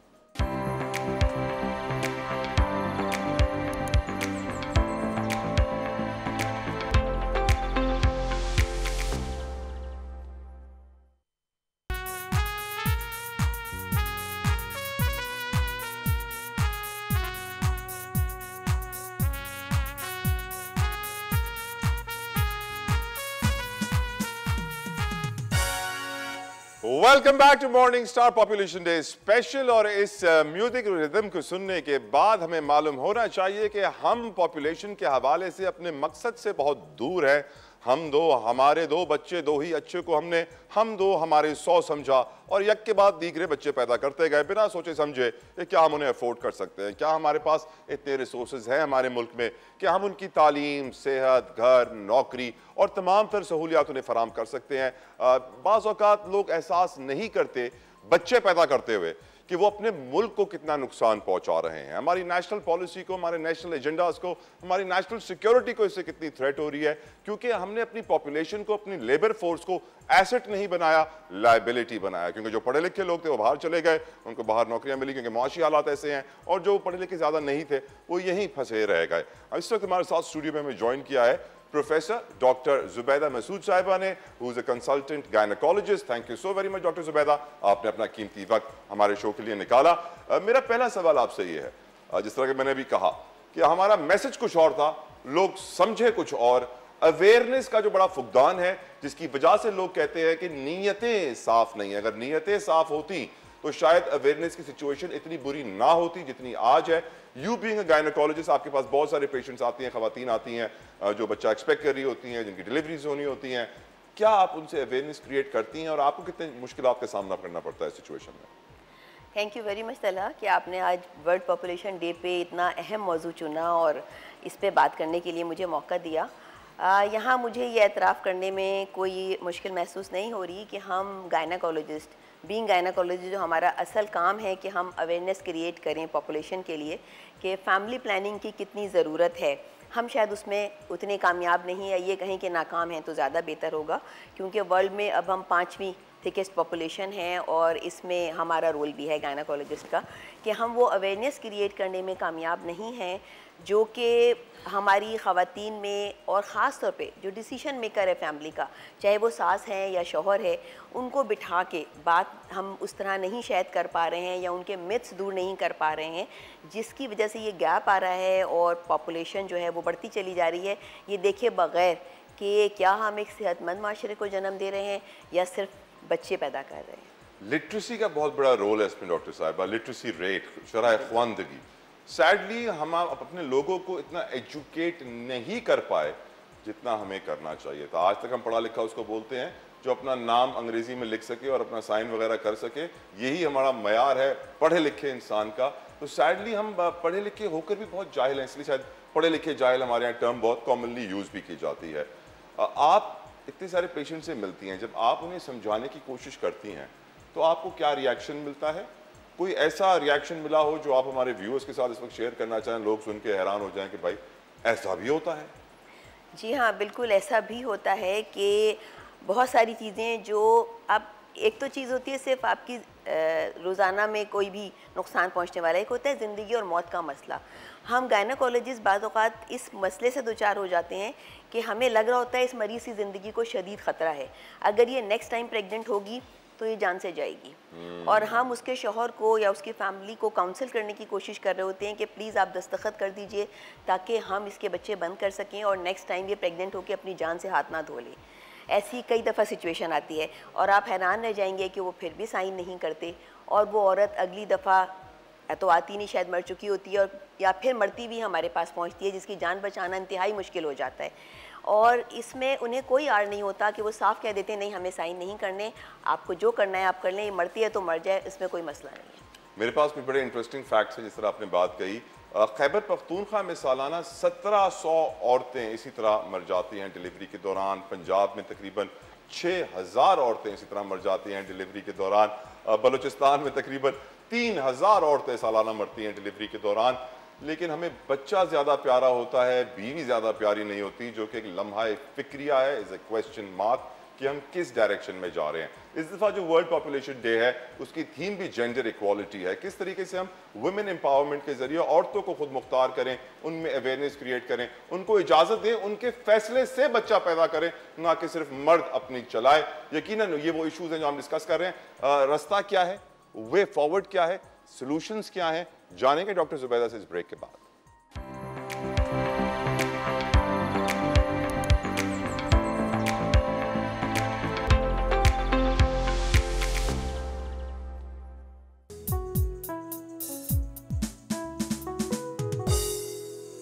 Welcome back to morning star population day special. यकीनन आज दुनिया भर में पॉपुलेशन डे मनाया जा रहा है और आज दुनिया की आबादी 8 अरब से तजावुज कर गई है।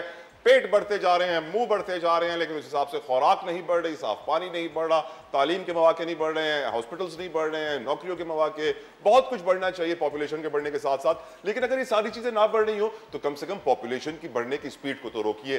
सोचिए कि जितने आपके वसाइल हैं, जितनी चादर है उतनी टांगे फैलाइए, ना कि उससे बढ़ जाइए। मेरे साथ वक्त स्टूडियो में मौजूद हैं प्रोफेसर डॉक्टर जुबैदा मसूद साहिबा, गायनी कंसल्टेंट है। डॉक्टर साहिबा, अवेयरनेस की हमने बात कर ली कि अवेयरनेस का कंप्लीट फेलियर है, बिल्कुल जीरो। लेकिन आज क्योंकि थीम पॉपुलेशन डे की जेंडर इक्वालिटी की है, क्या वजह है कि आज औरतों को वो राइट्स नहीं हासिल जो मर्दों को हासिल है? Specially when we talk about population, बच्चा पैदा करने की बात आए तो मर्द जो है वो अपनी बीवी से मशवरा नहीं करता कि यार बच्चा करें ना करें, वो कहता है बस मुझे बच्चा चाहिए और मैं तो करूंगा, तुम्हें जो करना है कर लो। अब ऐसी सिचुएशन में हम लोग एक बहुत खतरनाक डायरेक्शन की तरफ बढ़ रहे हैं, आप क्या कहेंगी? ये बहुत अच्छा सवाल है आपका तला कि जेंडर इक्वलिटी ना होने की वजह से आज इस सूरत हाल से हम दो चार हैं। अगर आप इसकी डेप्थ में देखें तो आपको बहुत शुरू से देखना होगा कि एक फीमेल चाइल्ड को हम कैसे ग्रो करते हैं, उसका ब्रॉटअप कैसे होता है। बचपन से बोलते हैं तुम्हें शादी करना है, शौहर के घर जाना है, रोटी पकानी है, बर्तन कपड़े धोने और तुम्हारा कोई मुस्तकबिल ही नहीं है। वो बच्ची जब तालीम हासिल करना चाहती है तो कुछ घरानों में तो सही मौका मिलता है, लेकिन ज़्यादातर घरानों में नहीं। जहाँ वो प्राइमरी स्कूल चली जाती है और उसकी आंखों में ख्वाब होते हैं कि वो सेकेंडरी स्कूल जाएगी, वहाँ सेकेंडरी स्कूल नहीं मिलता, या सेकेंडरी तक पहुँच गई है तो आला तालीम का ख्वाब आंखों में ही लिए वो घर वालों के फैसले पे सर झुका के ससुराल चली जाती है। ससुराल जाके अगर वो बात करे अपने हुकूक की या अपनी तालीम की या अपने करियर की, तो ऐसी बहू को अच्छा नहीं समझा जाता। बात सूरतों में घर वापस भेज दिया जाता है क्योंकि सिर्फ सर झुकाकर बात मानने वाली बहू ही एक्सेप्टेबल है। इस सिचुएशन में कसूरवार औरत है या मर्द? क्योंकि देखिए आपको मालूम है कि जो खवातीन डॉक्टर्स बनती हैं, आप भी डॉक्टर हैं माशाल्लाह से, 40% हाउसवाइफ बन जाती हैं, प्रैक्टिस भी नहीं करती हैं। बिल्कुल सही कह रहे हैं हम। अगर हमारी औरतें अपने राइट के लिए खुद आवाज नहीं उठाएंगी, खुद नहीं खड़ी होंगी, खुद घर से नहीं निकलेंगी, तो उन्हें कोई और भी उनका राइट नहीं देगा। God only help those who help themselves. बिल्कुल बिल्कुल सही कहा आपने कि औरतों में अवेयरनेस क्रिएट होनी है कि उन्हें अपने राइट के लिए बोलना है। और देखिए ससुराल में सिर्फ मर्द ही, अब शौहर ही नहीं होता है, सास भी होती है, डिसीजन मेकर बहुत सारे लोग होते हैं वहाँ पे। तो औरतों को अपने हुकूक के लिए बोलना आना चाहिए और ससुराल को भी ये बात सोचनी चाहिए कि ये बच्ची जो घर आई है इसको हमें स्पेस देनी है। निभा करना सिर्फ बीवी का काम नहीं है, निभा करना ससुराल और शौहर का काम भी है। तो अगर वो मिल के उस बच्ची के हुकूक पे तवज्जो दें, और उसके हुकूक के साथ ही आपकी फैमिली के हुकूक भी हैं, यानी अगर आप उसको अपने फैसलों में इख्तियार देते हैं, आप उससे मशवरा करते हैं हर चीज़ में, और फैमिली साइज़, शादी कब होगी कब नहीं होगी, करियर कब बनेगा, बच्चे कितने होंगे, उनका साइज क्या होगा, इसको एम्पावर करने के लिए हमें माइंडसेट चेंज करना होगा। घर वालों में माँ, मियाँ और बीवी का माइंडसेट अपने फीमेल चाइल्ड को, अपनी बच्चियों को कैसे ग्रो करना है, उनसे आप हर मामले में मशवरा करेंगे तो उनकी हैबिट बनेगी। हम उनको इतना दबा के पलाते बढ़ाते हैं कि उन बेचारियों को ये भी पता नहीं होता है कि उनके हुकूक क्या है, वो बात क्या करेंगी, उन्हें तो हुकूक पता नहीं है। एक ऐसी सोसाइटी में जहाँ पर हजरत इंसान हमेशा रोटी कपड़ा और मकान की तगोदौ में मसरूफ़ है और वो सर्वाइवल की जंग लड़ रहा हो, वहाँ पर उसको अवेयरनेस शायद मैटर नहीं करती डॉक्टर साहिबा। उसको परवाही नहीं होती कि मुझे क्या समझाने की कोशिश की जा रही है और क्यों। वो कहता है बस मेरा पेट भरो, मेरे सर पे छत दो, मेरे जिस्म पे कपड़े दो, यही मेरे लिए माले गनीमत है। आपकी बात से मैं इत्तेफाक करूंगी कि यहाँ तक तो बात सही है, लेकिन हम जिस दौर में इस वक्त रह रहे हैं ये सोशल मीडिया का दौर है। यहाँ छोटे से छोटे घर में भी टीवी है या मोबाइल है या इंटरनेट है, कहीं ना कहीं से रसाई है कुछ जानने की। तो अगर वो कुछ जान सकते हैं तो जब हम और सब चीज़ों पे बात करते हैं तो इंसानी हुकूक पे क्यों नहीं, या औरतों के हुकूक पे क्यों नहीं। हम उनको बाख्तियार बना सकते हैं, उनको एम्पावर कर सकते हैं। और जब फैमिली प्लानिंग में या बच्चों की ग्रोथ में हम बात करते हैं तो औरत की जो सेहत है वो सिर्फ जिस्मानी सेहत नहीं है। जैसे अभी आपने कहा कितनी औरतें मर रही हैं, हर 2 मिनट में एक औरत जच्ची की पैदाइशी की कॉम्प्लिकेशन, हर 2 मिनट में एक औरत मर रही है। हम हर साल 30,000 से ज़्यादा औरतें खो देते हैं बच्चे की पैदाइश में।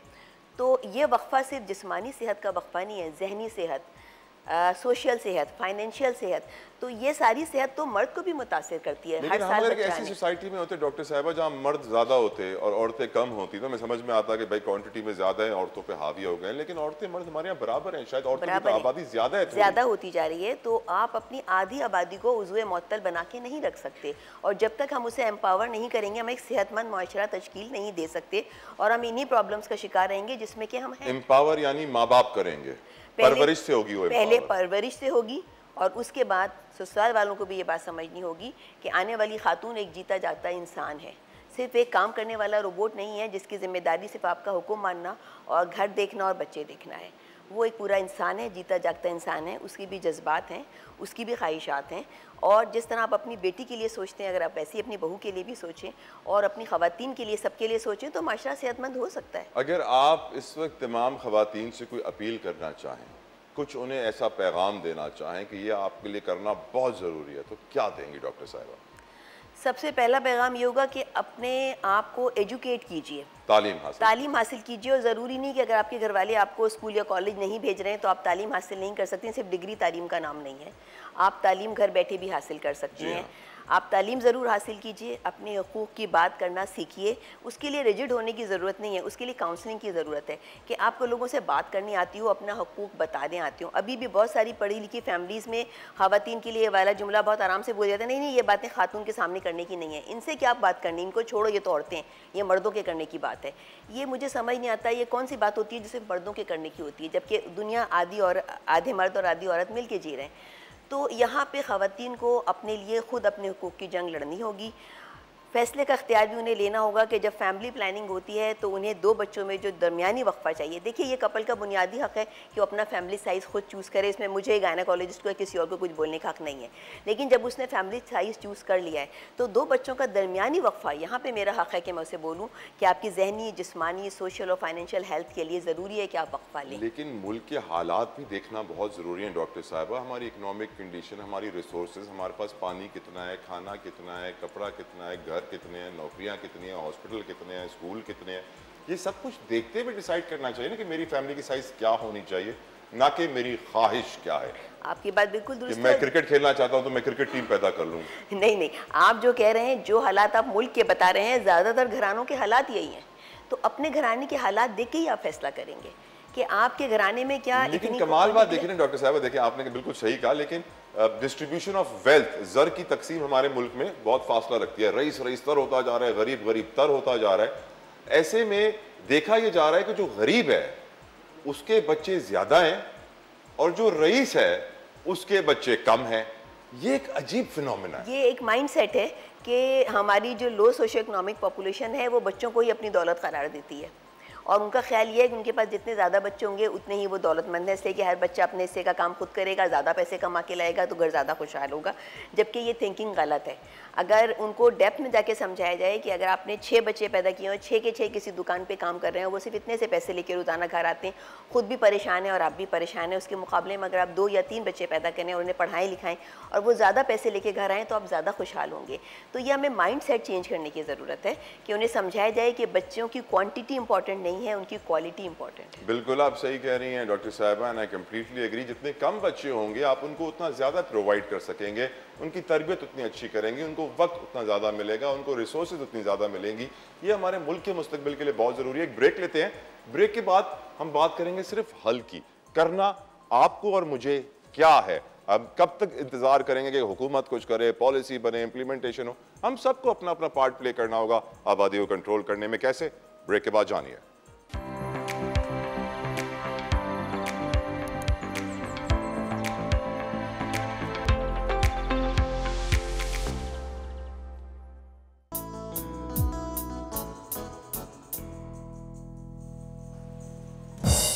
क्या बात है। Welcome back to morning star population day special. और यकीनन आज मैं आपके लिए शो लेकर आया हूं ताकि मैं आपको बता सकूं कि मुल्क की मुसलसल बढ़ती हुई आबादी से हमें कितने खतरात लाहक हैं और हम बेबस बेहिस सो रहे हैं। परवाह नहीं है हमें कि हम कितने बड़े प्रॉब्लम को पैदा कर रहे हैं और उसका हल कैसे होगा।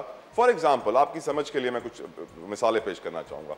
आबादी में इजाफे से मुल्क में गुर्बत बढ़ रही है, आबादी में इजाफे से मुल्क में जराइम बढ़ रहे हैं, आबादी में इजाफे से खुदकुशियों की तादाद बढ़ रही है, आबादी में इजाफे से अस्पताल की सहूलियात कम पड़ती जा रही हैं, आबादी में इजाफे से स्कूल्स के अंदर कैपेसिटी कम पड़ती जा रही है, बच्चे ज़्यादा हैं, स्कूल में नहीं जा पा रहे हैं, स्कूल से बाहर रह रहे हैं, आबादी में इजाफे से खुराक कम पड़ रही है, खाने की चीज़ें कम पड़ रही हैं, क्वालिटी ऑफ फूड गिरती जा रही है और उसकी कीमतें भी बढ़ती जा रही हैं। आबादी में इजाफे से देखा जाए तो मुल्क कई मुश्किलात से दो चार है, लेकिन हम इस आबादी को कम करने को तैयार नहीं है क्योंकि हम समझते हैं बच्चे जितने ज़्यादा होंगे उतना हमें फ़ायदा होगा, ऐसा प्लीज़ सोचना छोड़ दीजिए।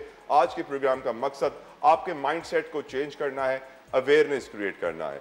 डॉक्टर साहिबा, रिलीजियस प्रीचर्स, मौलवी हजरात मोहतरम, इनका बहुत बड़ा रोल है, इनको बहुत सारे लोग फॉलो करते हैं और रिलीजियस मिसकॉन्सेप्ट्स बहुत सारे हैं, मिसअंडरस्टैंडिंग्स भी बहुत सारी हैं। आपकी नज़र में इनका रोल क्या होना चाहिए और क्या है?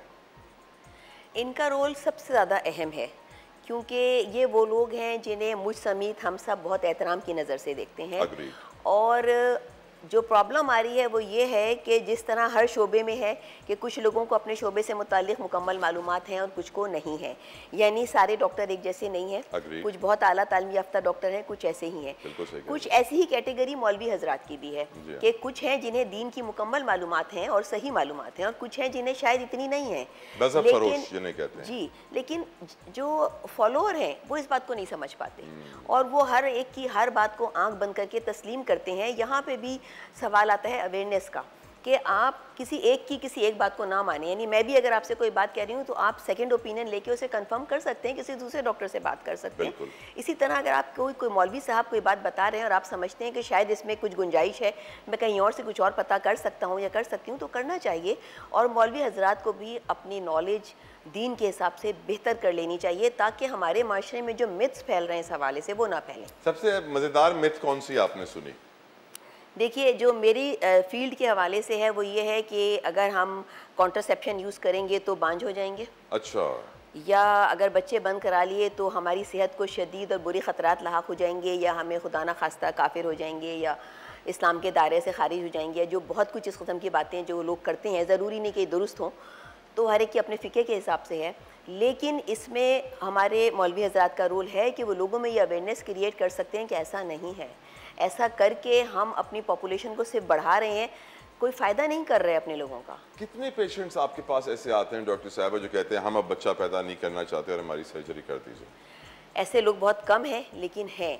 लेकिन ऐसे लोगों को भी काउंटरैक्ट करने वाले दूसरे लोग मौजूद हैं। तो ऐसे लोगों को हमें क्या एग्जाम्पल बना के, एक रोल मॉडल बना के अवाम के सामने पेश नहीं करना चाहिए?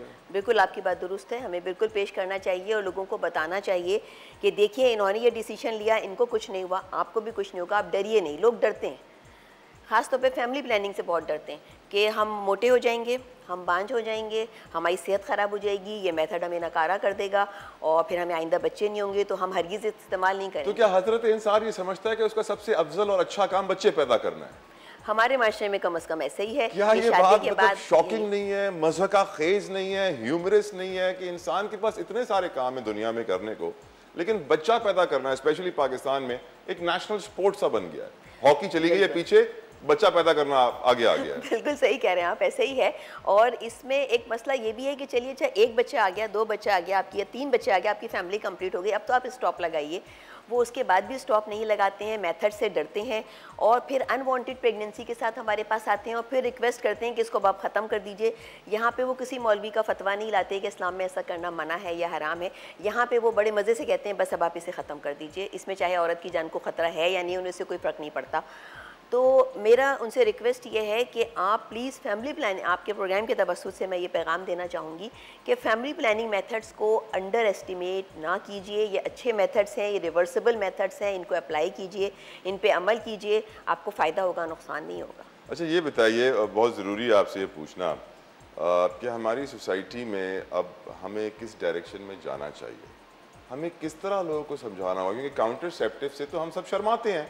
थोड़ी देर पहले आयशा लगारी साहिबा हमारे शो में कह रही थी कि अगर किसी मर्द को कॉन्डम लेना हो तो वो शर्माता शर्माता हुआ 3 गली छोड़कर किसी दुकान पे जाएगा कि अपने मोहल्ले की दुकान पे ना जाओ, मेरी बेइज्जती होगी। क्यों हम शर्माते हैं डॉक्टर साहिबा? हम गंदे काम करते हुए, बुरे काम करते हुए, गुनाह करते हुए नहीं शर्माते। बिल्कुल सही कहते हैं ना कि झूठ बड़ा दिलेर है और सच बड़ा डरपोक है, और अच्छे काम करते हुए हमें शर्म आती है, डर लगता है। काउंटरसेप्टिव से भी क्या प्रॉब्लम है? कॉन्ट्रासेप्टिव से जो प्रॉब्लम है हमें, मैं समझती हूँ इसकी जड़ें बहुत गहरी हैं। अगर आप फिर से, मैं आपको ले जाना चाहूँगी बचपन की तरफ, कि जब हम अपने बच्चों की अपब्रिंगिंग कर रहे होते हैं तो हम में से कितने वालिदैन ऐसे हैं जो अपने बेटे से उसके सेक्सुअल प्रॉब्लम्स पे बात करते हो, प्यूबर्टी पे बात करते हो, या कितनी माएँ ऐसी हैं जो अपनी बच्चियों को जब मेंसेस स्टार्ट होते हैं तो उस मुतालिक सही से समझाती हों, उसके सेक्सुअल प्रॉब्लम्स डिस्कस कर सकती हों। वो बेचारे बच्चे माँ बाप से रहनुमाई लेने के बजाय, उस्तादों से रहनुमाई लेने के बजाय गली मोहल्ले के औबार शवारा लड़कों या उल्टी सीधी बच्चियों के साथ बैठ के रहनुमाई ले रहे होते हैं।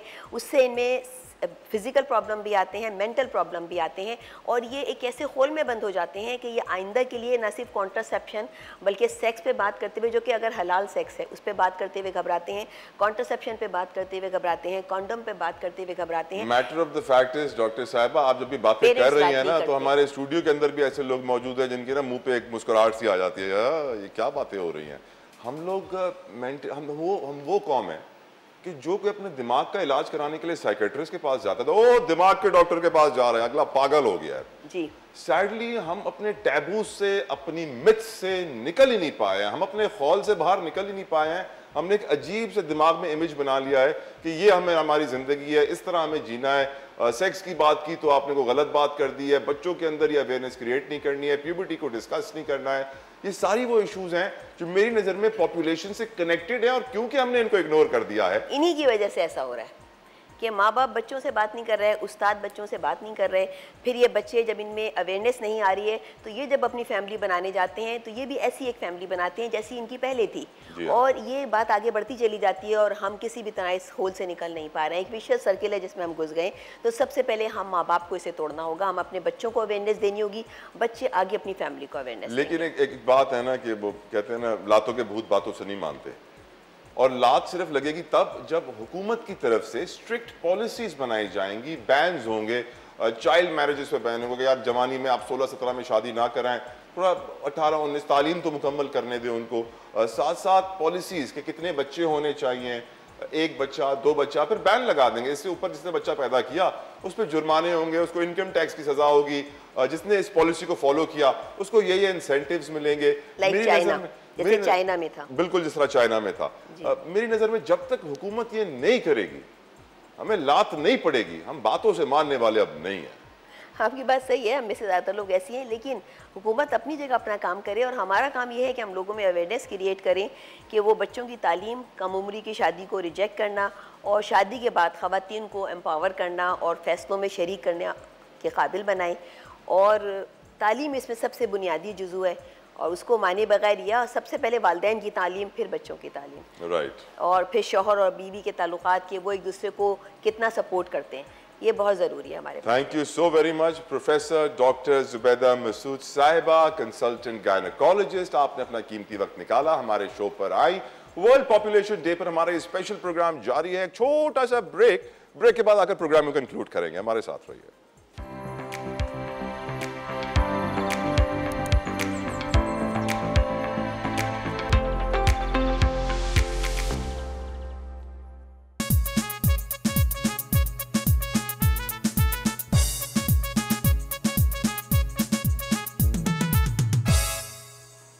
बदतमीज दिल की म्यूजिक के साथ वेलकम बैक किया हमारे म्यूजिशियंस ने हमें, और आपको भी वेलकम बैक मैं कहूंगा मॉर्निंग स्टार में, जो आज पॉपुलेशन डे स्पेशल है। हम जानते हैं दुनिया भर में अक़वाम मुत्तहिदा के तहत वर्ल्ड पॉपुलेशन डे मनाया जा रहा है, और पिछले 2-2.5 घंटे से, क्योंकि मैं ये क्रेडिट देना चाहूंगा एयरवेव्स मीडिया को, न्यूज़ 1 की, TV 1 की टीम को, लीडरशिप को, जिनका ये विजन है कि पाकिस्तान के नेशनल प्रॉब्लम्स को हाईलाइट करना और अवाम तक सच और हकीकत बिल्कुल क्लियर क्रिस्टल रखना, ताकि आपको रियलाइज हो, आपको एहसास हो, आपको ये समझ आए कि हम आज कहां खड़े हैं, किस डायरेक्शन में जा रहे हैं। और आज इस पूरी गुफ्तगू के बाद मुझे एहसास हुआ है कि हमें अंदाजा ही नहीं है कि पॉपुलेशन, आबादी की वजह से हमें कितनी मुश्किलात का सामना करना पड़ रहा है और करना पड़ेगा आने वाले वक्त में। आज की गुफ्तगू को अगर मैं कंक्लूड करूं, समराइज करूं, टू रिकैपिचुलेट, मैं आपको बताना चाहूंगा कि सबसे पहला मसला है अवेयरनेस का।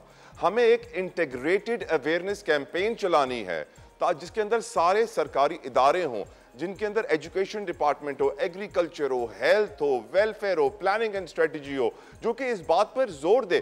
पहले हम जब छोटे थे तो हमें याद है कि बड़ी कैंपेन चलती थी, हम दो हमारे दो, लेकिन आजकल ये कैंपेन्स नहीं नजर आती हैं। फैमिली प्लानिंग को इंपॉर्टेंस नहीं दी जाती है। अगर हमने यही रवैया इख्तियार रखा और फैमिली प्लानिंग को इग्नोर करते रहे तो हम इसकी एक बहुत बड़ी कीमत चुकाएंगे। नाकाबिले तलाफी नुकसान हो चुका है, हो रहा है, लेकिन अब हम खामोश नहीं बैठेंगे, हम अपनी आवाज उठाएंगे। यकीनन आज इस प्रोग्राम का मकसद भी यही था कि आप तक अवेयरनेस पहुंचाई जाए। अब आपकी भी जिम्मेदारी है कि आपने इस प्रोग्राम के जरिए जो अवेयरनेस हासिल की है वो आप आगे लोगों तक पहुंचाएं। अल्लाह की हर अच्छी बात इंसान के पास अमानत होती है और उसका फर्ज होता है कि वो आगे पहुंचाए, आगे नहीं पहुंचाए तो गुनाह करता है। तो मेरी आपसे गुजारिश है कि इस प्रोग्राम से आपने आज जो सीखा है आगे जरूर पहुंचाइएगा। अगला एक और बहुत इंपॉर्टेंट हल है लिटरेसी, तालीम को आम करना, औरतों को उनके प्रॉपर हुकूक देना, उनको एजुकेट करना। जब तक आप एजुकेट नहीं करेंगे, ख्वानदगी की शरह को इंप्रूव नहीं करेंगे, जहालत बढ़ाते रहेंगे तो ये मसाइल बढ़ते रहेंगे। क्योंकि हमें रियलाइज करना होगा कि अल्लाह ताला ने हम सबको, आपको, मुझे एक सर्टेन चादर दी हुई है, रिसोर्सेज दी हुई हैं। उन रिसोर्सेज का सही इस्तेमाल करने के लिए हमें उतने ही बच्चे पैदा करने चाहिए जितने हम अफोर्ड कर सकें। और अफोर्ड का मतलब ये नहीं है कि आपकी तनख्वाह या मेरी तनख्वाह। अफोर्ड का मतलब है हमारे मुल्क की नेशनल रिसोर्सेज, कि हमारे मुल्क के पास कितने ज़खायर हैं, कितनी रिसोर्सेज हैं। हमारे यहाँ तो 30% लोग बीमार ही पानी की वजह से होते हैं, गंदे पानी की वजह से, 40% अमवात पानी की वजह से होती हैं। अब पानी से और कितनी ज़्यादा ज़रूरी चीज़ें हैं जो हमें ज़िंदा रहने के लिए चाहिए होती हैं, खुराक है, हवा है, बहुत कुछ है। तो हमें अपनी तालीम को इंपॉर्टेंस देनी होगी, ख्वानदगी की शरह को बढ़ाना होगा। अगर हमने ये ना किया बड़ा नुकसान होगा। अच्छा, मैंने इस प्रोग्राम के अंदर आपको पहले बताया कि नॉर्वे ने अगर इलेक्ट्रिक कार्स को प्रमोट करना था तो उन्होंने अपने सिटीजन्स को ये राइट दिया कि अगर आपके पास इलेक्ट्रिक गाड़ी होगी तो आप 40% तकरीबन अपने इनकम टैक्स से आप बचत करेंगे, आपको इंसेंटिव मिलेगा, फायदा होगा। मेरी नज़र में गवर्नमेंट को ऐसी पॉलिसी लानी चाहिए, इंसेंटिवाइज करना चाहिए कि जिसके घर में 1 या 2 बच्चे हों उनको स्कूल फीस के ऊपर सर्टेन सब्सिडी दी जाए, उनको हॉस्पिटल बिल के ऊपर कुछ कमी दी जाए। जिसके घर में 2 से ज़्यादा बच्चे हों, उनका टैक्स ज़्यादा हो, उनका बिल ज़्यादा हो, तो इंसान खुद ही समझ जाएगा कि मैंने ये नहीं करना है। फॉर एग्जाम्पल, सिंगापुर में अगर गाड़ी पुरानी होती है, 1 साल पुरानी होती है 10% टैक्स होता है, 2 साल पुरानी होती है 20%, 3 साल पुरानी 30%। जितने सालों पुरानी होती जाती है टैक्स बढ़ता जाता है। तो हमें ये इसी तरह का पॉलिसी लेकर आनी होगी कि जितने आपके बच्चे बढ़ते जाएंगे आप पे टैक्स बढ़ता जाएगा। इसलिए बच्चे कम ही अच्छे, क्योंकि हमारा मुल्क इस वक्त ये अफोर्ड नहीं कर सकता। इंसेंटिवाइज करना इस वक्त बहुत जरूरी है और इंसेंटिव्स का मैंने सिर्फ एक एग्जांपल दिया है, ऐसे 10 एवेन्यूज और मौजूद हैं जिसके जरिए आप इंसेंटिवाइज कर सकते हैं। इकोनॉमिक अपॉर्चुनिटीज, जिसके बच्चे कम हो उनको आप, फॉर एग्जाम्पल अगर कोई नौकरी की एड आती है और उसमें लिखा हो कि आपके सिर्फ 2 ही बच्चे होने चाहिए उस नौकरी में अप्लाई करने के लिए, तो आपको मालूम होगा कि क्योंकि ये पॉलिसी हमारी नेशनल पॉलिसी है तो मैं 2 ही बच्चे पैदा करूं ताकि मैं इतनी सारी जॉब्स के लिए अप्लाई कर सकूं, इतने सारे और काम कर सकूं। तो इस तरह की इकोनॉमिक अपॉर्चुनिटीज क्रिएट होना भी बहुत ज़रूरी है। अच्छा, अब शादी से पहले आप जानते हैं लोग ज़्यादातर अपने दोस्त, अहबाब, यारों से ही मशवरे ले रहे होते हैं कि भाई शादी होने वाली है, कोई ज़रूरी बात है तो पहले ही बता दो फिर देर ना हो जाए। ज़रूरी है कि शादी से पहले ही ये इंफॉर्मेशन दूल्हा दुल्हन को पास ऑन की जाए कि आप 2 से ज़्यादा बच्चे ना कीजिएगा, 2 बच्चे ही अच्छे होते हैं। मुआशी हालात ऐसे हैं, महंगाई इतनी हो गई है, मुल्क के हालात ऐसे हैं, रिसोर्सेज हमारी डिप्लीट हो रही हैं, दुनिया की आबादी इस तरीके से बढ़ रही है, पाकिस्तान 5वां बड़ा मुल्क है आबादी के लिहाज से, लेकिन हम ये इंफॉर्मेशन नहीं शेयर करते हैं। बहुत ज़रूरी है कि शादी से पहले ही जोड़े को बता दिया जाए कि भाई औरत के भी बराबर हुकूक हैं, मर्द के भी बराबर हुकूक हैं, आप दोनों ने म्यूचुअल कंसेंट के साथ बच्चा पैदा करना है, सिर्फ एक की नहीं चलेगी। क्योंकि इस दफ़ा वर्ल्ड पॉपुलेशन डे के ऊपर जो थीम है वो जेंडर इक्वालिटी है। तो हमें अब ये इस पत्थर के दौर से निकल जाना होगा, हमें ये रियलाइज करना होगा कि मर्द और औरत बराबर हैं, सबके बराबरी के राइट्स हैं, औरत किसी भी एंगल से मर्द से कम नहीं है। यकीनन अल्लाह ने दोनों को अपना अपना मकाम दिया है। मजहबी स्कॉलर्स, मौलवी हजरात, मोहतरम से मेरी एक गुजारिश है कि आप भी मजहब के अंदर ये जगह पैदा कीजिए और लोगों में ये अवेयरनेस क्रिएट कीजिए। क्योंकि आपकी इतनी फॉलोइंग है तो ये आपकी जिम्मेदारी है कि आप सही पैगाम लोगों तक पहुंचाइए कि कितने बच्चे पैदा करने चाहिए, कितने बच्चे आपके लिए अच्छे और कितने बच्चे आपके लिए मुश्किलात का बाइस बनेंगे। अगर ये सारे काम हो जाते हैं तो मैं आपको यकीन दिलाता हूं कि पाकिस्तान की आबादी कंट्रोल में आ जाएगी। इस वक्त हम पहले 2% से ग्रो कर रहे थे हमारी पॉपुलेशन ग्रोथ रेट, अब हम 2.5% के करीब आ गए हैं। अब भी हमने होश के नाखून ना लिए तो बहुत देर हो जाएगी। इस प्रोग्राम का मकसद अपने मुल्क की आबादी को कंट्रोल करना है और मेरी अपील है तमाम मीडिया आउटलेट से कि आप भी अपनी जिम्मेदारी का एहसास कीजिए। न्यूज़ 1, TV 1, एयरवेव्स मीडिया से कुछ सीखिए कि किस तरीके से अवाम के ज़रूरी मसाइल उजागर करना हमारी जिम्मेदारी है और आपकी जिम्मेदारी है इस पैगाम को सुनना, आगे बढ़ाना। उम्मीद करता हूं आपको हमारा शो पसंद आया होगा। सोशल मीडिया पर फीडबैक जरूर दीजिएगा। अंटिल नेक्स्ट टाइम, अल्लाह हाफिज।